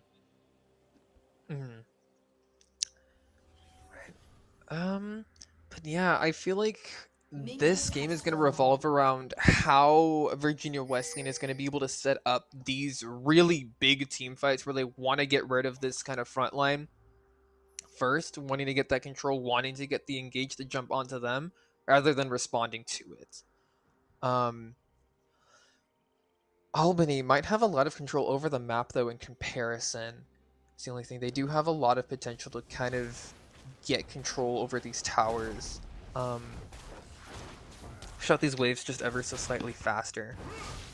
I'm interested to see how Rel and Maokai are going to play into each other for these team fights, though. That does seem kind of interesting. I'm just imagining both supports engaging on top of the opposite AD carries while you see Cuddles and Aaron just running away, really, if you will, instead of trying to fight. See, that's the thing, though. I don't know if we want to see Rel engaging onto that Xayah. She does have her ultimate still there to bail her out of that Crash Down Magnet Storm combo. And it might be a bit more advantageous for Rel to keep the front lane locked down while you have people like MF or Brand, you know, just absolutely go to town on that front line as they're not able to do anything. And I mean, if Xayah is kind of one of the last men standing, you still have like Fizz that can get on top of her. Or even that Rel engage could give Fizz an opportunity to just run to the back line now at that point. So we'll have to see how that all goes. Yeah, and I just want to watch and see how this Brand will be passing, what where EHOS's first point of contention will be, where they choose to gank first, as we didn't really talk about it too much, but it was opposite starts for both Velvet and the Brand prioritizing passing towards that boss side of the map, while we do see Albany sort of trying to end up where the grubs will spawn, if you will, as mid lane. Yeah, mid lane takes a wonderful first blood. Mark getting a kill onto Fizz with the Akali. Fizz was already taking some rough trades before. It looks like Fizz had to blow both sums to try and get out of there, but just didn't. It happens. Yep, right. Both sums blown for both mid laners, and it happens, you know.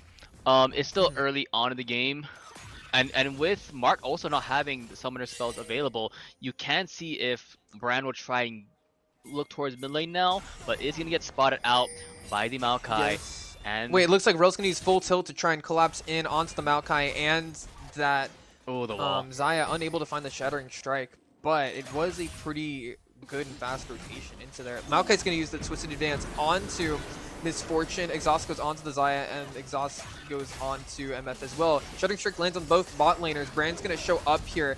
Looks like we're gonna see a pretty intense fight. A flash goes onto the Misfortune. Rel and Brand still advancing. Crashdown and Shattering Strike land onto that Xayah. Iron's still alive. Like this is going to show up here too. Brand gets a kill.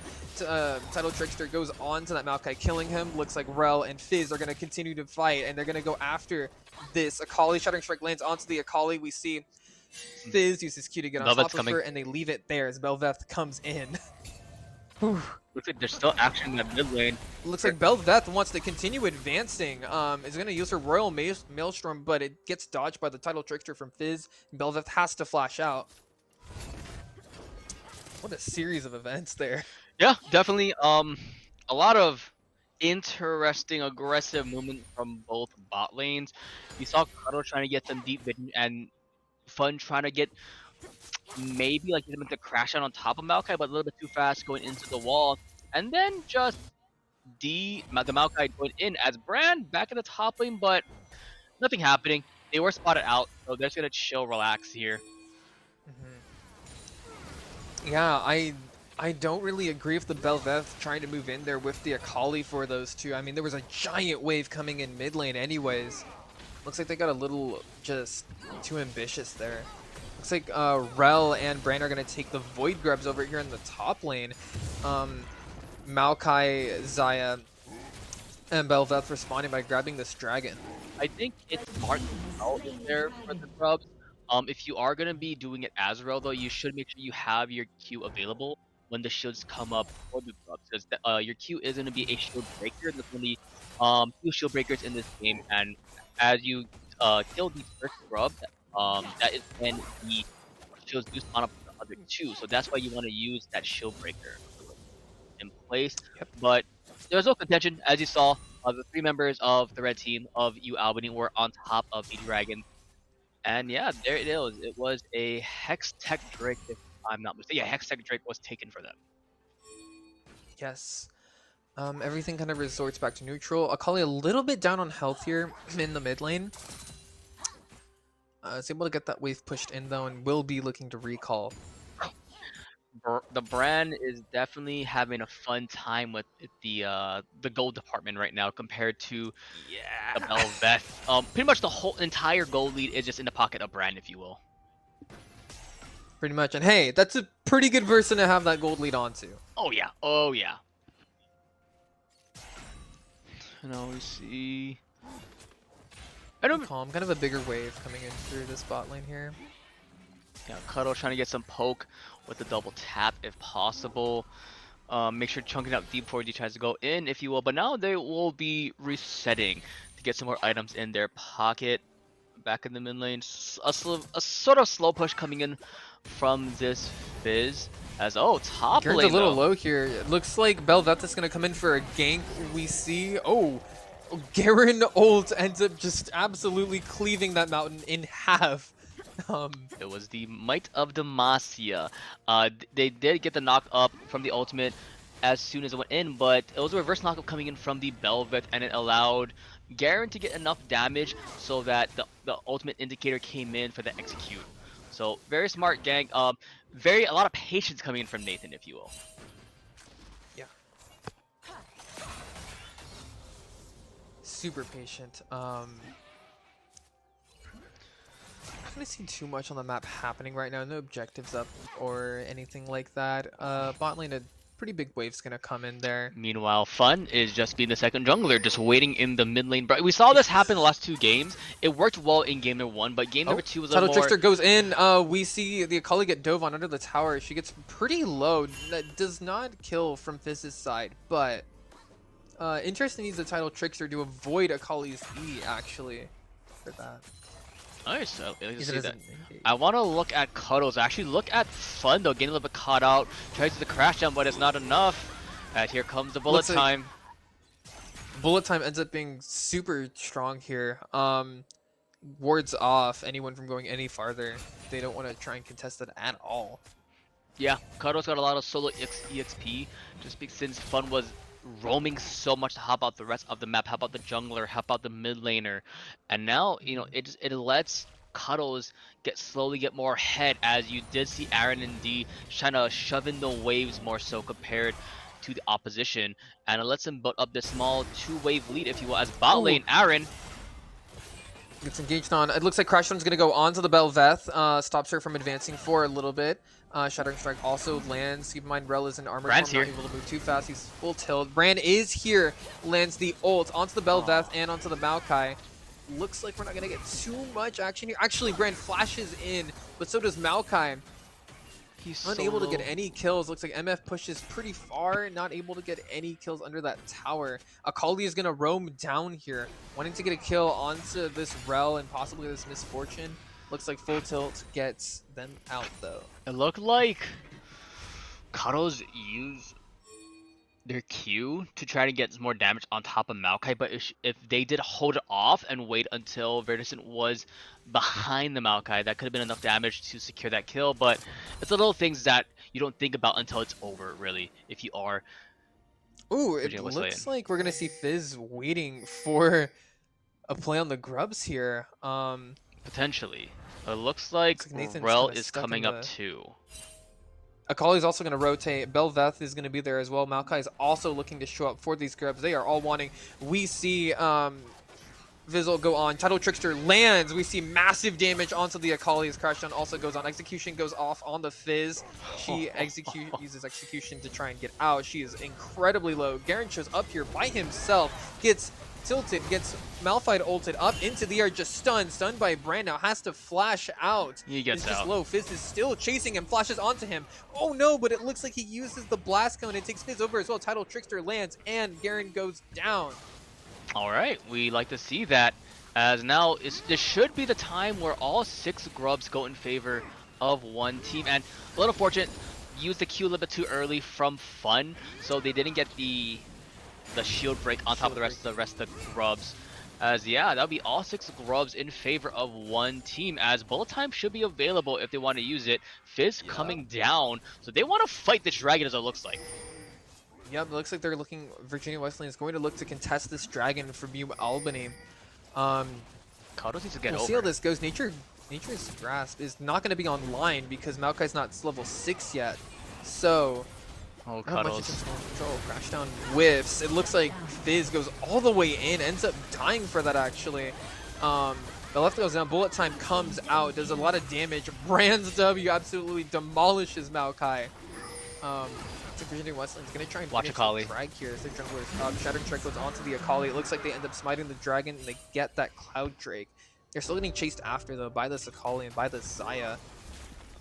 I feel like that could have been a lot cleaner from Virginia Wesleyan. They Morgana, not Morgana, sorry, Misfortune could have went in a lot sooner, either through the Tribe, which it was warded, but you have the rest of your team backing you up, or you just could have blast planted into the Dragon Pit a lot sooner, and then use your ultimate to follow up when the Rel did use a crash down. That's just my opinion. As Fizz looking to get some more damage, Playful Trickster was used, and the ultimate is still available, as that's a Garen in a bush. Garen is there. Fizz wants none of that. Does not want that at all. But yeah, it's a slow and steady game though for these two squads. Still goal lead for Virginia Wesleyan. And Cuddles not getting any of the kills, but like you mentioned, getting the kills on top of this brand is so good though. Also, bear in mind that these trades coming in from Cuddles are going to hurt so much with that Young who's now online. As you can see, Zaya took maybe 1 Q there and about a third of her health went down. It's now, you know, very integral that this bot lane isn't taking too many trades here in the bot, or yeah, bot lane with these champs. Alright, looks like Akali lands an E onto Fizz, probably not going to take it for anything. Do it, you know you want to. But like you mentioned, probably not going in. Don't listen to the inner thoughts. Even if you want to do it, you should not do it. Trust me. But look at bot lane though. Something is happening. Oh, bot lane is going to dive this Maokai. Bel'Veth is here to show up though. Looks like Rel is just caught out. Ends up actually flashing over the wall. I don't think it's going to save her, but it's going to use up quite a bit of time. Fun actually gets out, uses her mount up, and full tilt. Akali's going to have to commit to this as well. Misses the E, and it looks like Fun gets out. See, you said full tilt for the Rel. At that point, if you are UAlbany, you shouldn't be full tilted, but it's a situation where that should have been easy pickings for you. And then top lane, that happens with the double wombo coming in from Mihal and Ares.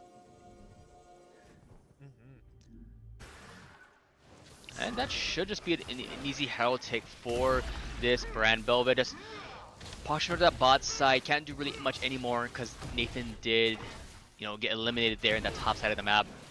Shelly should be taken quite simply so. And yeah, if you're Cuddles, this is a lot better momentum for you in this game compared to the last game. And it looks like mid lane Fizz is going to get collapsed on by this Bel'Veth and Akali, but he uses Title Trickster to just get out, you know?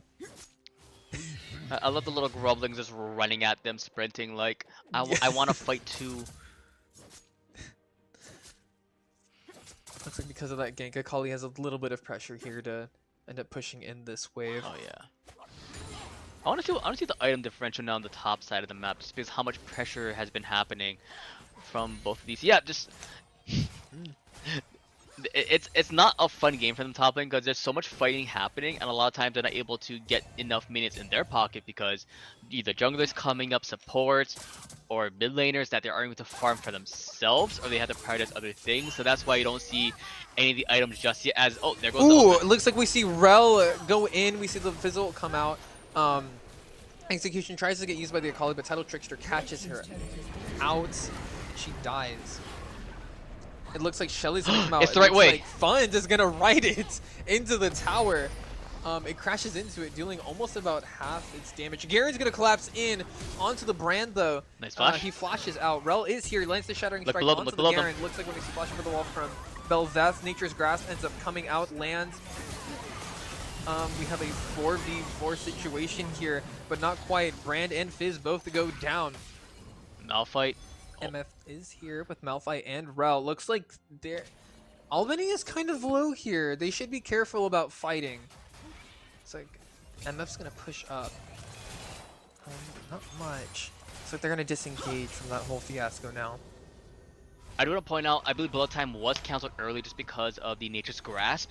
Getting on top of this Misfortune, it did seem like both Rel and Fizz and Brand did walk away as Mini Stress was coming, so they didn't were able to block it for Cuddles. That's why the ultimate was countered early on. So that could have been a lot cleaner from Virginia Wesleyan there. But overall, it was a nice choice of turn of events for UAlbany though. As you see on the board, 2-1-1 for Aaron, and as we've seen for the last couple of games, Aaron is the one you want to watch for this team because a lot of the fighting happens around him. Either he goes 1-for-1 or he takes at least 2 down with him before he does fall.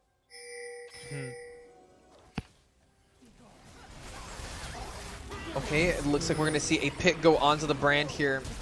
Fizz unable to get out, has to flash out. We see a crash down land onto the Maokai. Akali tries to get onto MF, but it doesn't land. Magnet Storm comes out, Tidal Trickster in the back here. MF just stuck with that Akali on top of her. Fizz also goes down.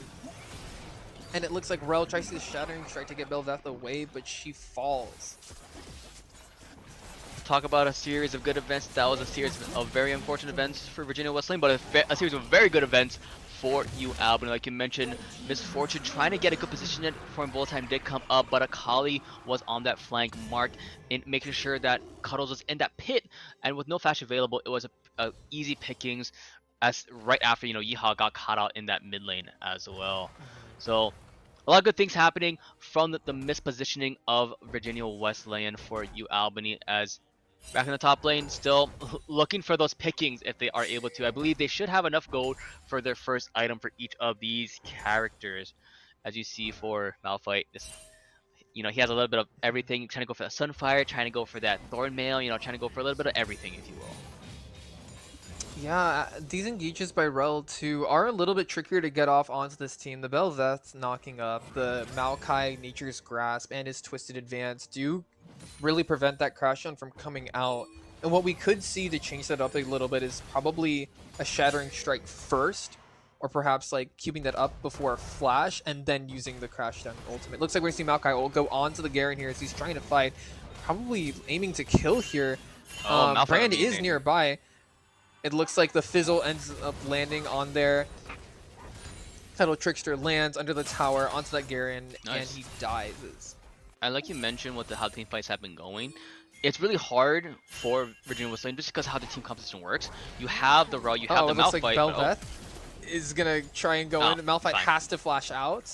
The Grubs should get the turret action. No, never mind. The Grubs got eliminated. No, Zai's there to clean them up. As I was saying though, with Malphite and Raw, you want to go in, but you have things like the Brand, things like the Misfortune that stays in place, and it lets, like you mentioned, the Bel'Veth go, lets the Akali go, lets the Maokai go in. So it's a lot of miscalculations, if you will, like a lot of a split to how the team fights have been going. Honestly, I think if anything, Virginia Wesleyan needs to be a little bit more patient with some of their engages here. Wait for some of those core abilities to get used up by UAlbany, and then use that opportunity to go in and engage and lock them down. Those opportunities getting used are useless if their team can't move. Oh yeah, definitely useless indeed. And now, let's see how this will play out. Still posturing towards that bot side of the map, trying to get for that turret. Dragon not up for another 2.5 minutes, so at this point, you're looking just to try to open up the bot side, if you will. Still, no turrets have been taken in that bot side of the map. Only turret really taken this game has just been that mid lane outer turret on the red side. Oh. Yeah, Oh, actually, mid lane in general, actually, both mid inner and mid outer. Yep. Both turrets there. Looks like top lane, remember, that tower is still pretty low, so we might be seeing an angle to try and actually topple it. Yeah, especially with now 20 minutes, Baron is live, and you want to try and get priority around that area early on. As a lot of pings coming out, a lot of movement coming in from UAlbany. For that top river too, Fizz is down there in the bot lane. He can't respond to this play unless he pushes out that tower. I'm interested to see what UAlbany is doing here. I think it's just trying to see if they can make Virginia Wesleyan panic a bit and force a way into the pit area, into the river, so they can get a pick out, have Maokai engage on either, you know, the Rel on top of Cuddles, trying to see if they can, you know, make them overzealous. Not much coming from it. Oh. Virginia Wesleyan gets a bot tower. It looks like Malphite's not getting engaged on. He's getting pressured though. Rel is caught on a slight pitch. She's just crashed on to get out. Looks like UAlbany is going to start the Baron here. Rel is out, not in the right form to use her crash now. She still needs to mount up and then wait another cooldown. But look at for that engage. Market is very low though, and she can just flash in. Yeah, we see Nature's Grasp come out. Rel ends up trying to tank it. We see Brand go out. We see Shattering Strike come through. Magnet Storm comes out. We see an Exhaust go onto the Akali. She ends up dying. Featherstorm comes out of the Xayah to try to escape the Malphite in the back. Bel'Veth goes down from Malphite, and Xayah has to retreat here. Baron gets claimed for Virginia Wesleyan in the series of events. Fizz is still in that bot side, about to get another turret over there, expose that inhibitor. All I want to say is that Virginia Wesleyan learned from the mistake. They saw the bullet time go in with the Nature's Wraps coming in towards the 80 carry, and I believe that was Ares that tanked it for them, as Garen just ate the whole bullet time in their face, as you saw as he tried to spin on top and try to get the silence on top of Cuddles, that I believe almost 3/5, 4/5 of their HP was gone immediately. Yeah, that bullet time and lethality misfortune is just something else. And those death timers are unfortunate too. That happens right before Dragon comes up. Looks like Virginia Wesleyan is able to set up a lot of vision around the area before UAlbany is able to get there. Should be a full 5v5. TP is available for this Garen. Bel'Veth already looking to see what they can do. Garen, like you mentioned, TP available. Malphite also has TP, a little bit of a quarter of the way there until ultimate is ready, and that is when you want to see the fight happen. But TP coming in already from Nathan. Nathan's going to be separated from his team a little bit. We're going to see a TP come in from the Malphite. It looks like UAlbany is going to try and get this drag down, and ultimate goes off on the Akali Storm Surge. There's a lot of damage. Shattering Strike lands onto 3 people. Garen's going to try and go in onto the backline. Rel ends up almost dying to that Xayah. Xayah flashes for Garen, dies from the misfortune. Fizz gets that Maokai. Nature's Grasp comes out, but it's not enough. Bel'Veth and Xayah are going to have to retreat here, but they're getting chased down by the Rel, by the Brand. It looks like they're not going to commit, but it looks like Brand is going to find Bel'Veth here. Cut her off. Bullet time comes out onto the Bel'Veth, onto the Xayah. Featherstorm also goes. Zanya's into the Brand, and Xayah dies from that Fizz There was so many low health bars that, especially with the Featherstorm coming in, I thought they would have been execute on top of the Brand, but it wasn't enough. But definitely good positioning and good pressure coming in from Virginia Wesleyan that allows them to get their second Drake, and now an inhibitor on both the mid and the bot side. Great pressure. Great start to the fight with that Fizz ultimate there. And getting that Storm Surge activation onto that Akali, it absolutely destroyed her. There was no coming back from that. Beam, and I opened my eyes and Akali was gone. And then Brand did things, and yeah, that was how the team fight went. But yeah, like you mentioned, really good early picking coming in from the Fizz, making sure they take away one of the 2 big things that have been working for UAlbany. It's the Akali just going in and getting a lot of damage onto the backline of Virginia Wesleyan, along with Aaron just staying alive in this team fights, and make sure they split off from the team and get them low is how how they won that and how they got their second Drake. Yeah, Xayah also did get a little bit too distracted, I think, trying to execute that Rel in the back. I think she should have been focusing the rest of the team, or trying to at least front to back get some feathers in to recall at least later on. Chasing Rel there isn't really worth it once the engage is just spent. She's already low. Probably not going to come back in again. Like, yeah, chasing a little bit too far. And we look at the timers now. It's pretty much even for both Baron and the Dragon, but with Baron buff finally departing for Virginia Wesleyan, it's a little bit of a low state, if you will, for these 2 squads. But and if you are UAlbany, there is some plus to this. You do have more opportunities to farm the mid and the bot wave, as the super minions are coming into you. That's more opportunity for gold in your pocket, as currently you're only down 9k in the gold department. Last game we saw a much bigger gold differential between the 2 teams, so they're still maintaining some sort of win condition, if you will. Really curious to see how this is going to go. Aaron is quite far behind in terms of levels from his counterpart, Cuddles. I think a big part of it is Oh, is just because of Cuddles having a lot of solo EXP compared to my early game. Aaron, just because the early game, yeah. So it's been, I think, pretty much since like the 7 minute mark is when Cuddles has been having this sort of level lead. But the goal is should be even, in my opinion, in these two bot lanes. If we can just do a quick switch through right now, I do want to see the gold differential possible or not. That works too. Feels bad, man. There we go. Thank you, Scoots. I love you. It's okay. But yeah, it's pretty much a slight lead in favor of the Zai of Aaron. So pretty much it's even though the kills are sort of actually everything's pretty much even, really. Yeah. And then Some and then jungle is just Brand doing Brand Yeah. things. We mentioned it earlier in before, in picks and bans, Brand is probably top 3, top 4 jungles right now. I want to say overall in this current hectic lull state. I do not like it at all. I'll be honest with you. it's a little worrisome. Yeah, I mean, there's a lot of things being played everywhere. Teemo supports the thing now. Apparently, number. Oh, it looks like we're gonna see Nature's Grasp come out. They're gonna try and chase this Malphite over here. We see Garen flash onto him, try to get the silence, but no dice. Malphite just kind of walks along, goes where he pleases. Yep, he's just waddling everywhere. A giant rock just rocking everywhere. Yeah, quite a bit of investment from Albany though, which is pretty bad considering this dragon's gonna come up in about 20 seconds. They don't have Nature's Grasp, and Garen's flash is now down for this.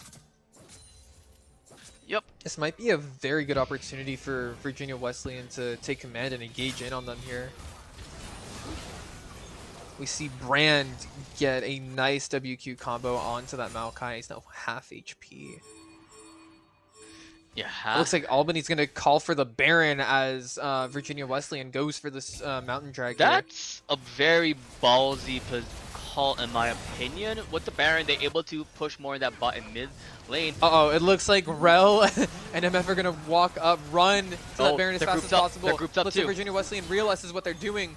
Looks like we see the Fizzle go onto the Baron. We see Bullet Time go off. We see Magnet Storm crash and land onto the Zai. Shattering Strike goes through. Storm Surge lands onto the Zai. We see Malphite go onto the Bel'Veth and onto the Maokai. Bel'Veth is left alone by herself, and she goes down to the MF auto Q. It looks like the team here is going to push in towards the base. Akali does have Baron, so she might be able to maybe defend, but it might also be looking like Virginia Wesleyan is looking to end here. The inhibitors The respawn inhib though. comes up.